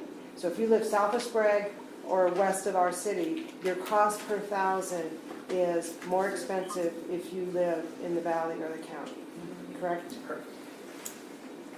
So I want to make sure that that email was answered, the fact that the city has been looking forward through Harbor Road mitigation since its inception, a little bit before that, and through lift and tip. Those were targeted demonstration projects that we set up with the legislature in 2006 and 2007 to address some of the issues that are coming up tonight. So again, we try to be very forward-thinking and cognizant of what growth means on our community and making sure that that it is properly distributed. So, any other comments? So, comment I'd like to make. Let me just make one more public comment. Sorry, go ahead. I'm James Carlson. I've moved here in 2000, and I have just got a unique perspective to add in regards to multifamily housing, because we've done property management for about 10 years until about 8 years ago. I'm not that close, but anyway, I wanted to add a couple things because I used to manage here at Big Trout Lodge back when they were 180 units, and then they grew to 521. So I was there for a while. I watched how the rents were, talking about a premier property or city. Liberty Lakes, Big Trout Lodge was the apartment community in all Spokane County. That's why I started working there, because I can't afford to live in. All that aside, I watched things change before they became half condos or whatever the numbers are. To a gentleman up here said something about maybe it's not working out as far as rents being a certain rate. It was managed by a different company. Greenstone came in and managed it at the time of acquisition. When rates dropped for the rents that were required for apartment dwelling, the clientele changed. I also don't know exactly why we're looking for rezoning that situation in the commercial district or whatever happened to the memoriam on apartment dwelling being built. I later actually worked with Douglas Properties as property manager there on multiple properties in Spokane County. When you have an entrance level of quality standards that you require for people to rent at your property, I've got to be careful about how I phrase this. You have different clientele that comes in, and not just the clientele that comes in to rent, but the clientele that comes in to visit. I was one of the fortunate families that had my car broken into recently. Probably not likely for any resident of Liberty Lake, probably not likely for any resident of the apartment community. Probably somebody who came and saw that this is a great community to target. These are some things that I don't know if they've really been discussed or thought about. It's been set right in the heart of Liberty Lake commercial district of considering multi-family housing. You have Big Trout Lodge with the management that's there. You have Douglas Properties with the management that's there. I don't know if the people here, I would love to not say behind their backs, but the clientele that I saw in the portfolio of Douglas Properties is not equivalent to what Big Trout Lodge was. Dogs are allowed, domestic issues are allowed, standards of what it takes to move into that property are a lot lesser than what PG might recommend this. To put it mildly, if anybody talks to me about this from my personal experience, I'd be more than happy to attest. So I'm just like a little curious of what happened to the memoriam on apartment building being built in Liberty Lake. I know we're growing. Some people's goals of what a career is different than others. It's not about having flash, but quality of life. I'm actually a foster parent who take care of a lot of children by the dozens, and we have concern with what kind of clientele surrounds them in their quality of life. Thanks, Mr. Carlson. Carlson, correct? Carlson? Yes. Yeah. In regards to the moratorium, it's still in effect, okay, but it was addressed to basically a mixed-use concept. And so the moratorium exists because you want all apartments, or do you want apartments and business like, let's say, Kendall Yards or whatever. And so, but that's still in effect, I think, until, Amanda? The moratorium. The moratorium on multifamily actually expires tonight. Well, there you are. But the, on the mixed use, what did we decide? We have the moratorium in place on multifamily in general, and that expires tonight. But that's part of the reason we're voting on that piece of the development code, correct, Right. which will replace it. So let's get the facts Yes. correct here, so that people don't get too alarmed. After the many discussions, we did not change the mixed-use requirements in the M2 zone, which is, am I saying this correctly, Amanda? West of Liberty Lake Road, because we found that the criteria that were in our development codes worked for us as far as the ratio between mixed-use, multi-use, and commercial. So it doesn't affect west of Liberty Lake Road. The property that's in discussion had nothing to do with the moratorium, because currently it is mixed use and residential components are not allowed. It's light industrial, and so those kinds of uses are currently not allowed. So the moratorium expire really has no effect. Correct. But I thought we did adjust the language with regards to west of Liberty Lake Road, because in the past, it was a should, and now it's more of a shall with regards to the ratio, what is it, 50? Yeah. For every 1 foot of residential, it's 1 foot of commercial or retail. We did some minor Well, but I don't think they're adjustments minor, to I it, think yeah. they're very important changes, because The when you have 50-50 something- ratio remains. Okay, but when you have should in a document, that doesn't force anybody to do anything, but when we have shall or will, that's a totally different story. So we cleaned up, we added Yeah. clarity, but the other important factor is, as those of you that have lived in Liberty Lake for a length of time, even pre-incorporation, there was a binding site plan out in the corporate park that was vested. And so we cleaned up the language for clarity, but Councilmember Kaminskas, you're exactly right. Our goal was not to change it, it was to clarify what the intentions were. And the binding site plan kind of made that a little bit more complicated because it was filed in 1996 or thereabouts. Okay, so I have one more question for clarification purposes. So, if I remember correctly, and if I'm not, please correct me, the developer who came in with Legacy Villas, obviously we're working under the should be mixed use, right, at that point? The should. Correct, But, and where where the code's intent, I wouldn't say the council, because the code's been ongoing since before, I think all of us were here, was to have on that parcel a mixed use.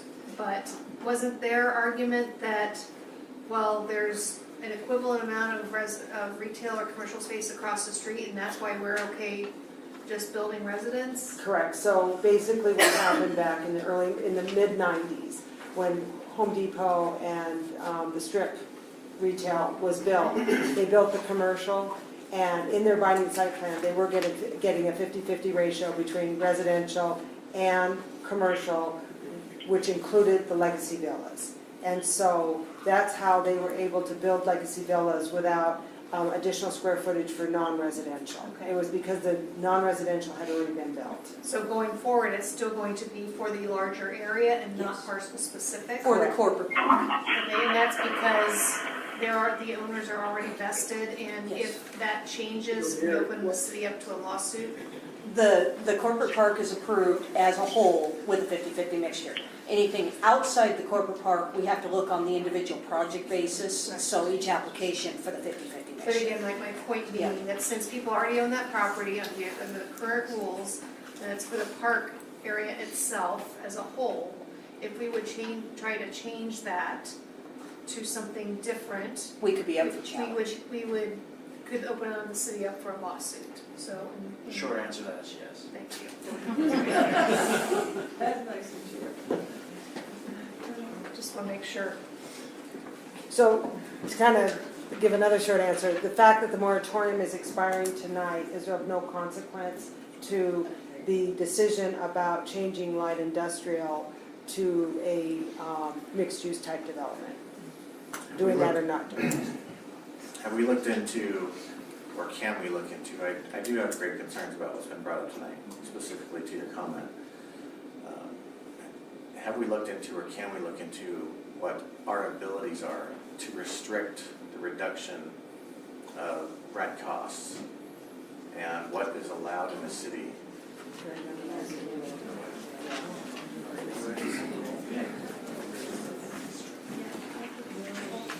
I'll walk slowly so that the city attorney can kind of help formulate the answer to that.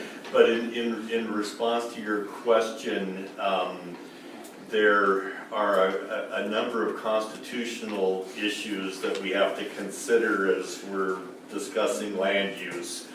Private property rights is one of them. Vesting, which is a form of contracting, if you will. And there are also then in the Constitution provisions regarding discrimination and fair housing and a number of other provisions. So you can get into a slippery slope depending on the nature of the rules and regulations. So I'm not aware of situations where cities have established minimum rent requirements, for instance, on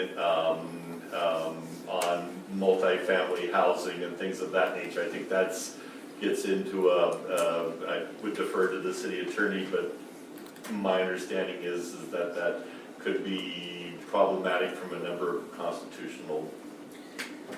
I think all of those issues are in play. I think that from the city's perspective, it's regulation of the land and the zoning of the land and not the use of the land once a developer satisfies the requirements of the regulations.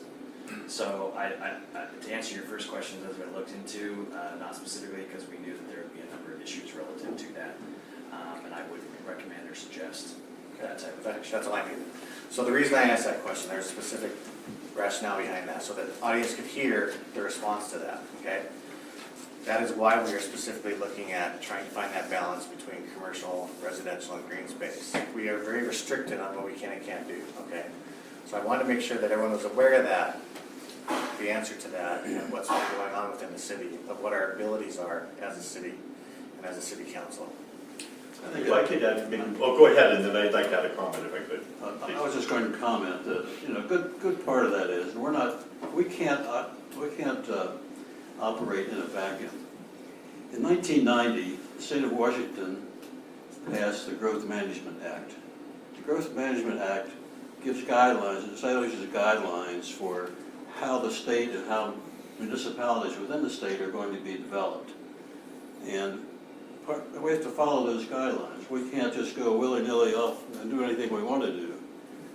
We have to follow the Growth Management Act. And I would suggest that you, first of all, read the Growth Management Act. I would suggest that you also read the development regulations for Liberty Lake, and you read the comprehensive plan. Then I think you can make intelligent judgments and decisions based upon what we're trying to do as a community. It would be nice if we could do whatever we wanted to in the community, but we can't do that. We have these regulations and we're trying to follow that. We're trying to do the best job we can under those circumstances. Thank you.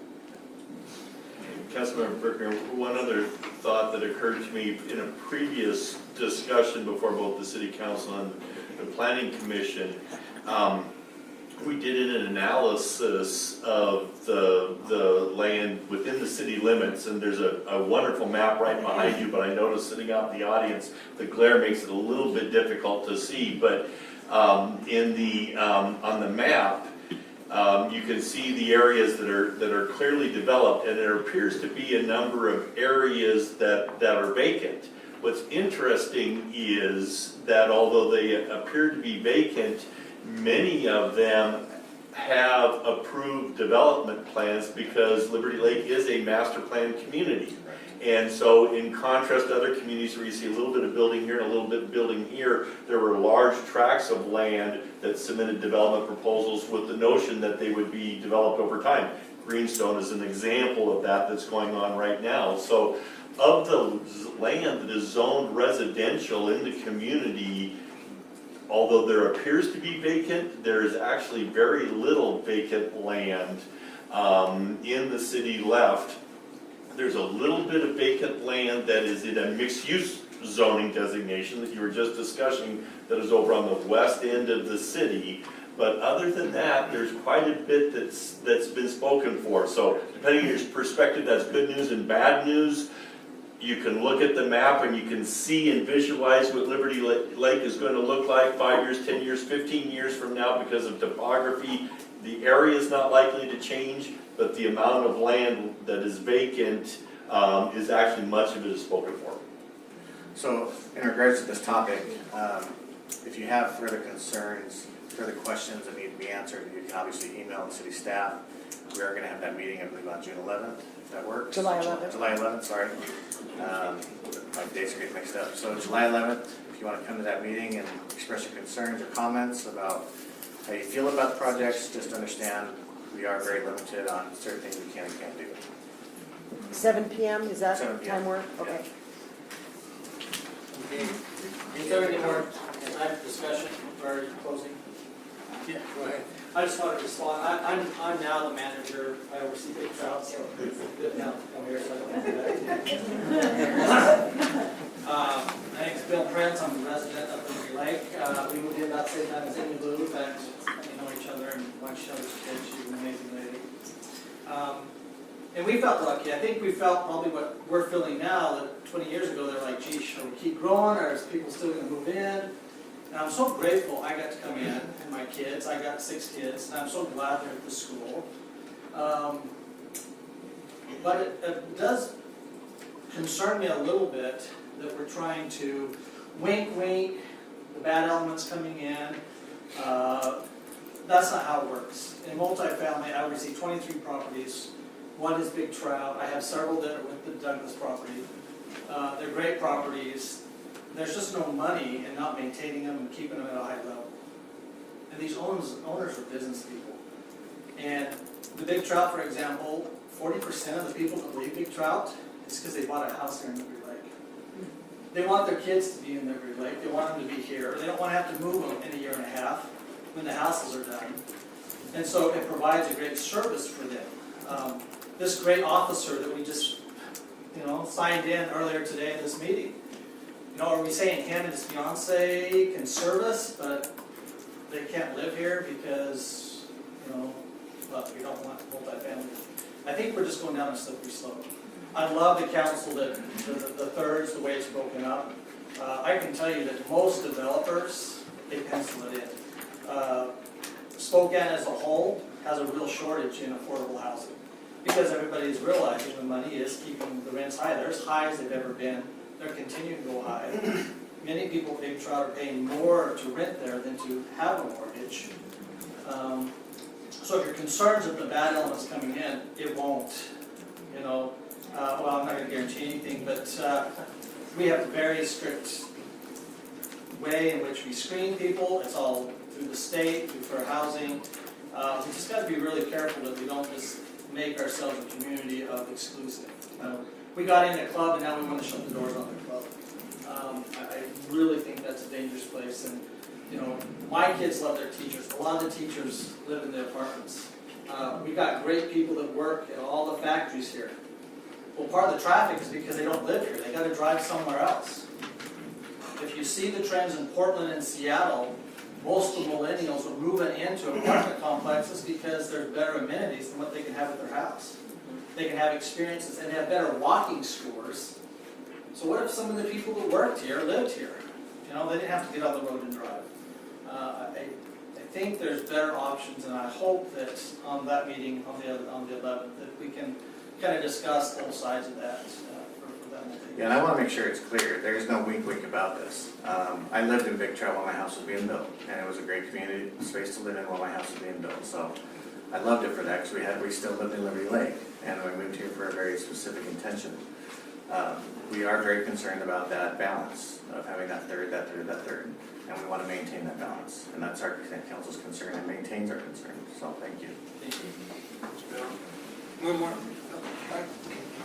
My name is Mike Kennedy, a resident here. If I can, I'd like to kind of bring us back into the 1990s and leading up to Liberty Lake and what we have today. In the 1990s, this was part of the county. We weren't a city until 2001. In the 1990s, my wife and family and I lived in Spokane. During that period of time, I was on the planning commission, and they were looking at a comprehensive plan for the next 20 years. And we worked quite a bit on that. And one thing they worked heavily on that was, we called it ourselves, it was a hub concept. And what that was within cities, that there was a concept where there would be a hub where there could be grocery stores, medical facilities, restaurants, things of that sort there, trails, golf carts, things that would encourage individuals. I think back in the 90s, the thrust was to get individuals out of their cars, get them out walking, things of the sort there. And that was a great concept. It was one that I adopted. It's one that I got excited about. And for in reference to yourself, of taking committees into these cities, that's one thing the city of Spokane did. They opened it up for some of us individuals to go out and look at some of these other cities who had the same concept and were trying to do exactly what the Spokane was trying to do.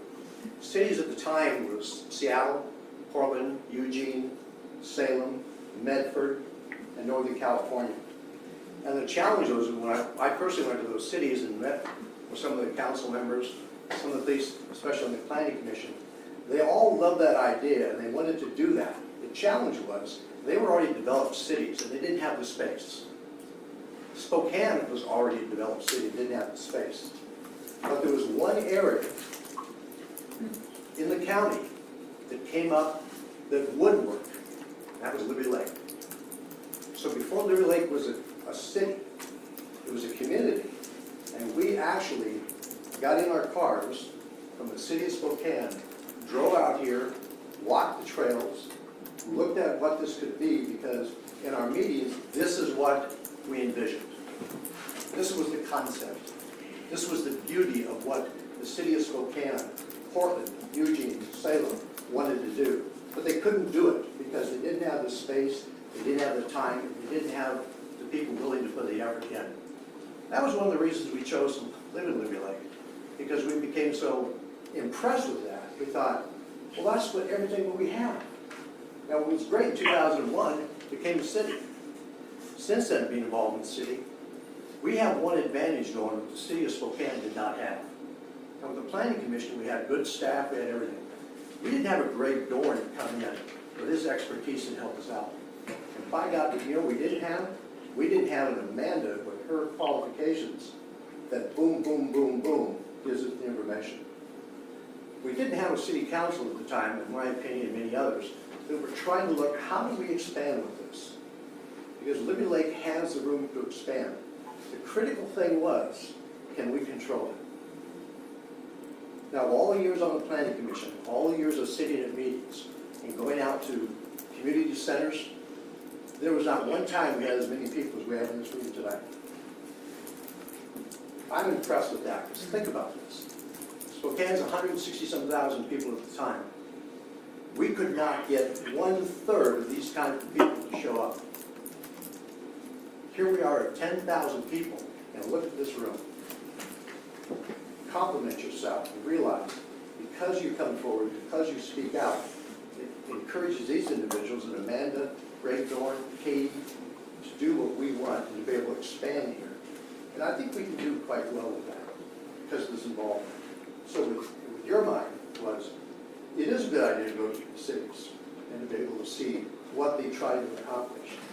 And if you visit with them, what you will see, in my opinion, we have what they dreamed, but they were never able to bring it to fruition. Thank you. Other comments? Not hearing any, the public hearing will be closed at 9:04. Well, that's almost a record. I'll tell you what, for one thing, I gotta not build on Mike's comments, but this is probably one of the better meetings we've ever had. It really is, and it's because of the people that we had here. We all have a desire and an interest of doing good, and a desire and interest of being successful and making our community great and even greater. So the kudos really are to all of you. So we're going to go on to the first read ordinance. And Ordinance number 235B, City of Liberty Lake, Spokane County, Washington. An ordinance amending ordinance number 235 passed by the City Council on December 20th, 2016, entitled, an ordinance of the City of Liberty Lake, Washington adopting a budget for the period January 1, 2017 through December 31, 2017, appropriating funds and establishing salary schedules for established positions. Mayor, I'd like to move to suspend the rules on this for a second read. Second. move to suspend the rules for second reading. And a second, further discussion, not hearing any, all in favor, say aye. Aye. Opposed? Oh, he's still here, he's still with us. Okay. Okay. So, I guess second. Second, I'm sorry. Ordinance number 235B, City of Liberty Lake, Spokane County, Washington. An ordinance amending ordinance number 235 passed by the City Council on December 20th, 2016, entitled, an ordinance of the City of Liberty Lake, Washington adopting a budget for the period January 1, 2017 through December 31, 2017, appropriating funds and establishing salary schedules for established positions. Mayor, move ordinance number 235B. Second. Moved and seconded, discussion, RJ. So before you tonight is a budget amendment to our 2017 budget. There are three proposed amendments in there. All three of them have been acted on in a contract sense tonight. The first amendment is to recognize $50,000 in a grant that we received from TIB. This goes to emergency pavement repair that happened from the 2017 storm season that we had. The second amendment is referring to the de-ice plow truck. In the 2017 budget, we didn't know we were going to plan for this event this year because we didn't know how bad of a winter we were due. And then the last amendment is additional appropriations for the Harvard Road Bridge design. There's two elements of the contract you agreed to tonight, which was the signals for on Signal and on Madsen. That we feel we have covered. The second one, Harvard Road, needs a little bit more additional appropriations. And as we talked about the Harvard Road mitigation fees, these fees are specifically designed for these projects. They're not coming from the general fund. Okay. Further discussion? Pardon? Any comments from the public on ordinance number 235B? Not hearing any, all in favor, raise your right hand, except for Odin. I've got three. Odin, could you comment? Yea or nay? Yea or nay? Odin? Yes, I vote yea. Yea, so 4 yes, opposed, none, it's passed. Second read ordinance 241, City of Liberty Lake, Spokane County, Washington, ordinance number 241. An ordinance of the City of Liberty Lake, Washington adopting the 2016 through 2017 City Development Regulations, periodic updates, and City Comprehensive Plan amendments. Mayor, move ordinance number 241 with the exception of taking out the city comprehensive plan amendments. Second with changes proposed by Mayor Pro Tem. moved and seconded, that we amend it, right? Is that what we're talking about? Just amendment. Discussion?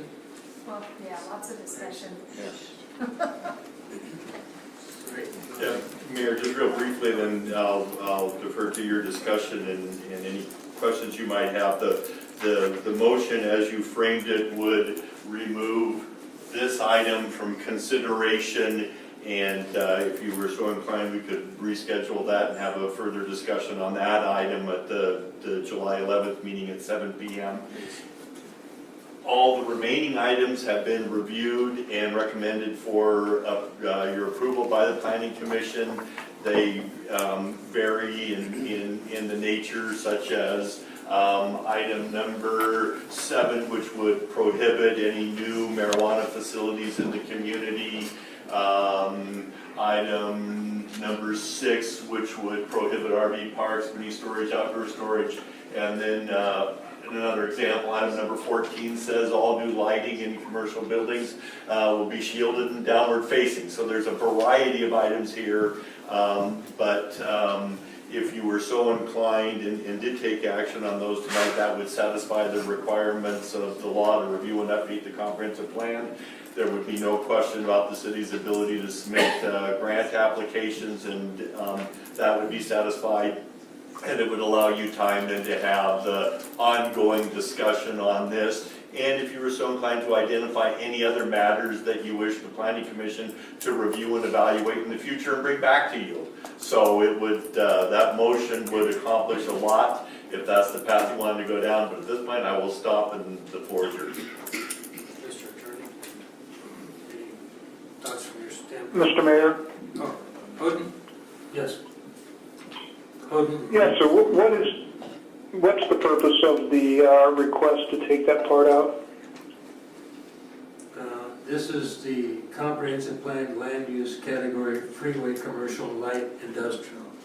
That takes that out of a PP, plan unit development, is that what you're talking about? Yeah. Yes, but plan unit development over on Appleway between, I guess, Altech and the old Safeco, or the So my understanding is the purpose is to hold that over for other discussion to enable you to take action on the remaining items. separately, so that allows us to take action on everything other than that one item, which will be in a meeting on July 11th, is that correct?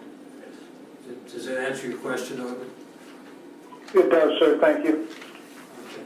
So the question before us then is adopting this other than just that one item, right? In whole, other than that one item. So is an amendment, are we adopting the amendment first and take it out? So now the Or motion. just adopting everything but? Everything but. So the motion was made relative to removing that. So one of the options in the, you may have seen the agenda bill, was to adopt the Planning Commission recommendations with modifications. And so that would be a modification to it. So if, depending upon what happens on the 11th or at some future point that the council wants to vote or make a decision on this particular item, we would just come back forth with another ordinance relative to that issue to vote on that individually. Well, perfect. So, is everybody happy with the discussion so far? Yep. Any other? Okay, so Greg and I talked a little bit, I'm not going to go through I spent a lot of time going through this since we got it on Friday. I think there are a lot of things in there that probably should have been touched on this go around that wasn't, and I personally take some blame in that. I should have gone through it in more detail than I did before. So I do have a list of things that I would like us to talk about for the next round. Maybe even some things that we might want to bring back to council for some workshop discussions. I know there are some legal things maybe tying some of the changes I'm looking at, but instead of taking everybody's time here tonight, I'll go ahead and put a draft or summary together so we can talk about it at a different time. One of the bigger concerns I had is actually in the verbiage for the comp plan, so I won't bring that up tonight. So I do know that we had talked, there were a lot of, I'm trying to my note here. We did have a question about specialty housing, and again, it's more of a clarification. Specialty housing has been in there before with regards to the difference between specialty housing versus social service type housing. I'm assuming there's some legal issues with that, and that which is why we need to have that in there. The definition of specialty housing is basically housing for seniors and disabled in Liberty Lake. Social services type housing as a separate definition. And I know we were looking at adjusting some of the heights with regards to some of the buildings, mostly in C1, C2, and I zone. Is that, and I'm a little confused because of the way I took my notes, so I apologize, whether that's all in the comp plan or is part of that in the development code? Yeah, the height adjustment is in the development regulations, and right now the heights in the C1, C2, I, and P, I believe it is, are 100 feet. It's proposed to reduce them down to 70 feet, compliant with about a 5-story building. Perfect, yeah, because I know we were all pretty shocked at that when we had the proposal brought to us late last year, and so I'm glad that was addressed. It also kind of brings it into, in compliance or in kind of an alignment with the equipment the fire district has too. To bring it into context, what's the height of the Big Trout Lodge buildings? It's a 3-story, I want to say it's about 35 feet. The tallest one I believe we have out here is the Copper Top building, which is where the Splash is located. That's probably our tallest building. Okay. Which is roughly 50 feet. I think 45, 45. maybe? Yeah. So We want to So limit it we- to 70? Yes. that's a reduction of 30 feet. Right, but that's still 70 feet. It's taller than anything else we have in the city, right? Yeah. Have you used for it? Further discussion? Another question. I notice in the development regulations that all of the references to the marijuana facilities in the city have been deleted as amendments to the development code, I guess. Right now, there's a moratorium in the city, is that correct? And how will that impact our amending the development code to delete all of those so there'll be no restrictions at all? Will that preclude the moratoriums, the moratorium override that? Well, there's also provisions that would prohibit the uses in the regulations. So the different marijuana uses would not be permitted.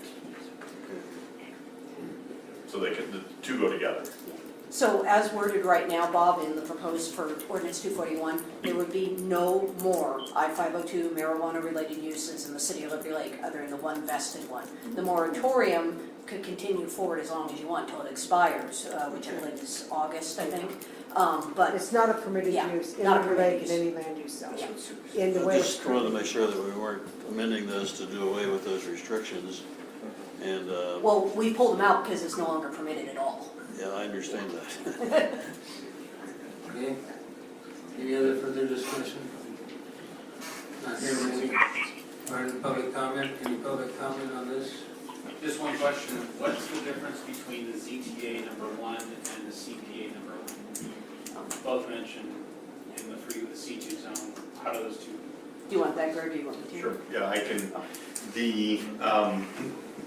in the development regulations right now, there's a provision for planned unit developments, which is basically a master plan type development and has the standards spelled out in it. It says that mixed uses can occur, but only as specified in the comprehensive plan. So this item right here includes a number of revisions and changes to the PUD, but the discussion that you had earlier, the mixed-use development in the industrial zone could only happen with this. So that one is, this is the key one, and this one, without this, would not permit any of the development that's questioned, so. The key one is this one.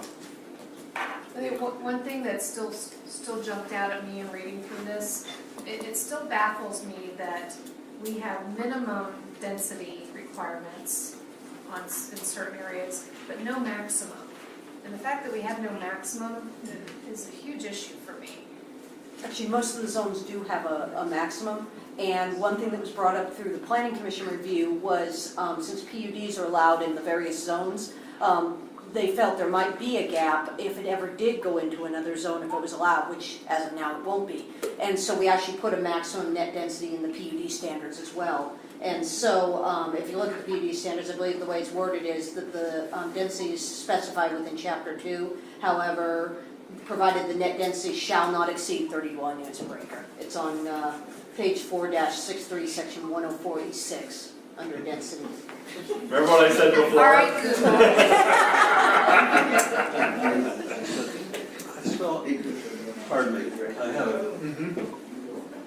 I have a question about the densities also. It seems to me that the 30 dwelling units per acre is a lot. Back in Ohio where we lived, we had built houses on half-acre lots. So we're saying 2 lots, you're gonna have 30 dwelling units. That just seems excessive to me.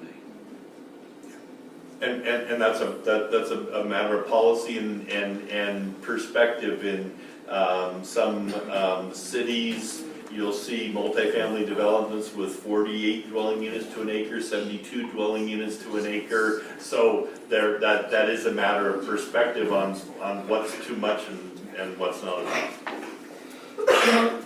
Amanda? Yeah. If you can look at page 2 of 70. No, it's chapter 2, Chapter 2. page 70, I think. Chapter 2, page 70, sorry. Yep, and this is, which zone is this, R3? I think. This is reference to R3, yes. So if you look at the far right column where it says residential density, under every one of those, for the maximum, it says none. How does that counter what you just mentioned? We have no available land in the R3 zone, Oh. so I didn't even bother to change it. Thank you. Okay, so hypothetical, somebody tears something down and wants to rebuild. If we don't have a maximum, then it's potentially. Potentially, yes. Disaster. Well, you're also controlled by lot coverage, there's a lot of things. So if you want kind of an example of what you're looking at for land-wise, Legacy Villas, I believe, came in at about 15 units per acre net density, I believe is what it was, 15 to 20, somewhere in there.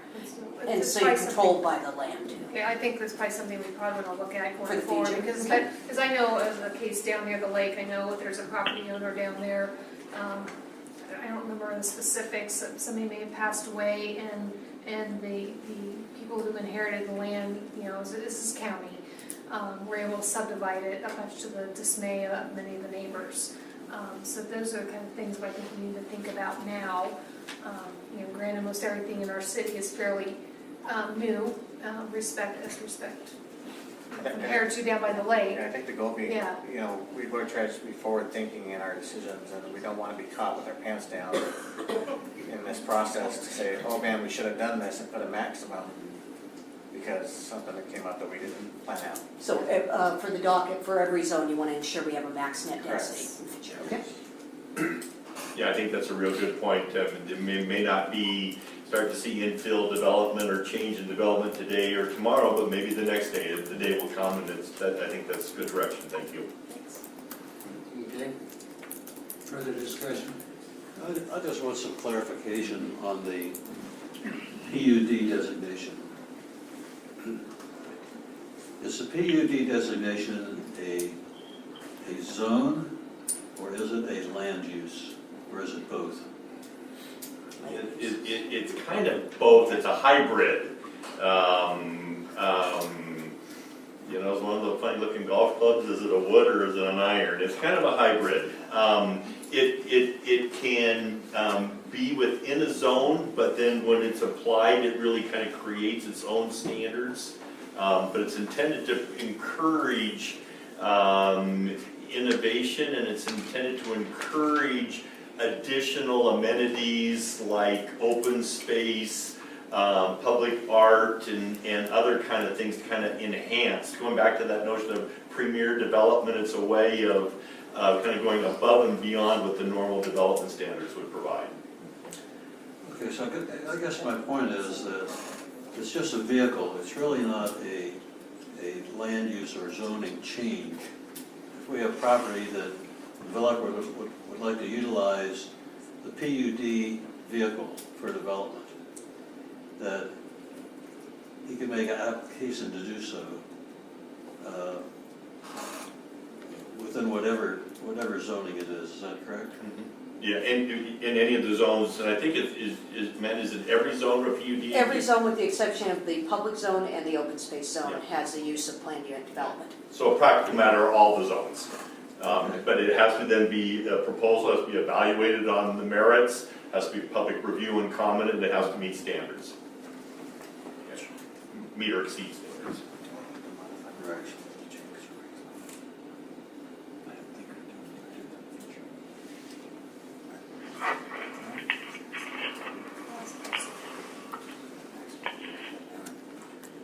Is there time to do it now? We can add it later.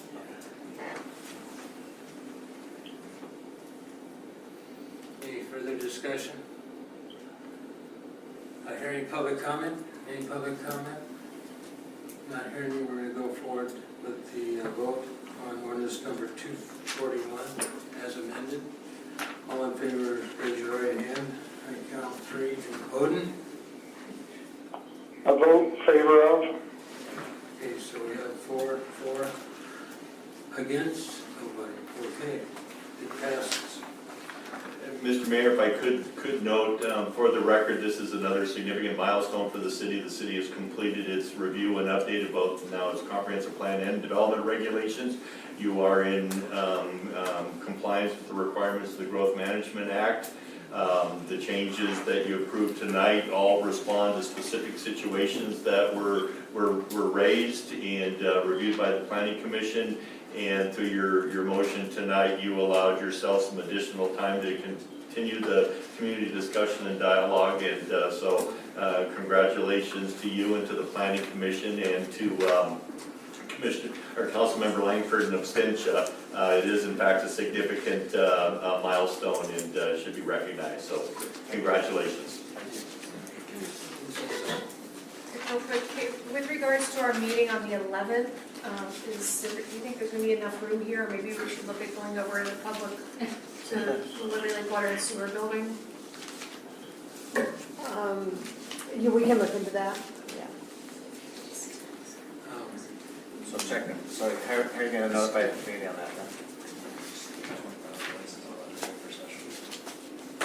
So will you be able to notify the community on the city website where these people know to go? Absolutely. So we'll nail it down next week and get the word out.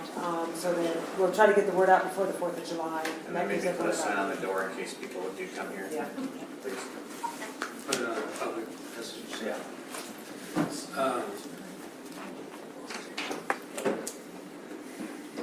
Upcoming agenda items, Katie? So the open house, I'm calling an open house. It's really a opportunity to talk about this item only. That's the only thing I have on the agenda. It's a special meeting, and it will be coming forward as an ordinance, if I'm not mistaken. Is that correct, Sean? Yeah. Okay. That's what So I'll have a we choose to first do read and this. a second read. And then on July 11th, which is our next council meeting, we're going to have interviews of council applicants. Just a reminder, the closing day to apply is June 30th. And then we have an update on our 6-year transportation improvement plan. That's needed in order for us to be eligible to apply for grants. For the sake of the audience, we have a city council position that's open right now because the council member quit their spot. That position will be open through the remainder of the year, whoever fills that spot. November 20th 20th. November, sorry, thank you. You know that. The point being, if you are here and you're interested, please get your application in. Because we'd like as many candidates as possible to apply to applications that are available. We'd like to see new faces come on that might want to represent the city. So thank you. Okay, further comments from the community? So this is public comments. No comments, we're going to go forward with basically an executive session to talk about land use litigation and contract negotiations. We'll come out of that with no decisions and adjourn for the evening. So with further ado, adios and thank you very much. Thanks everybody for coming. Thank you. Great job. Thank you.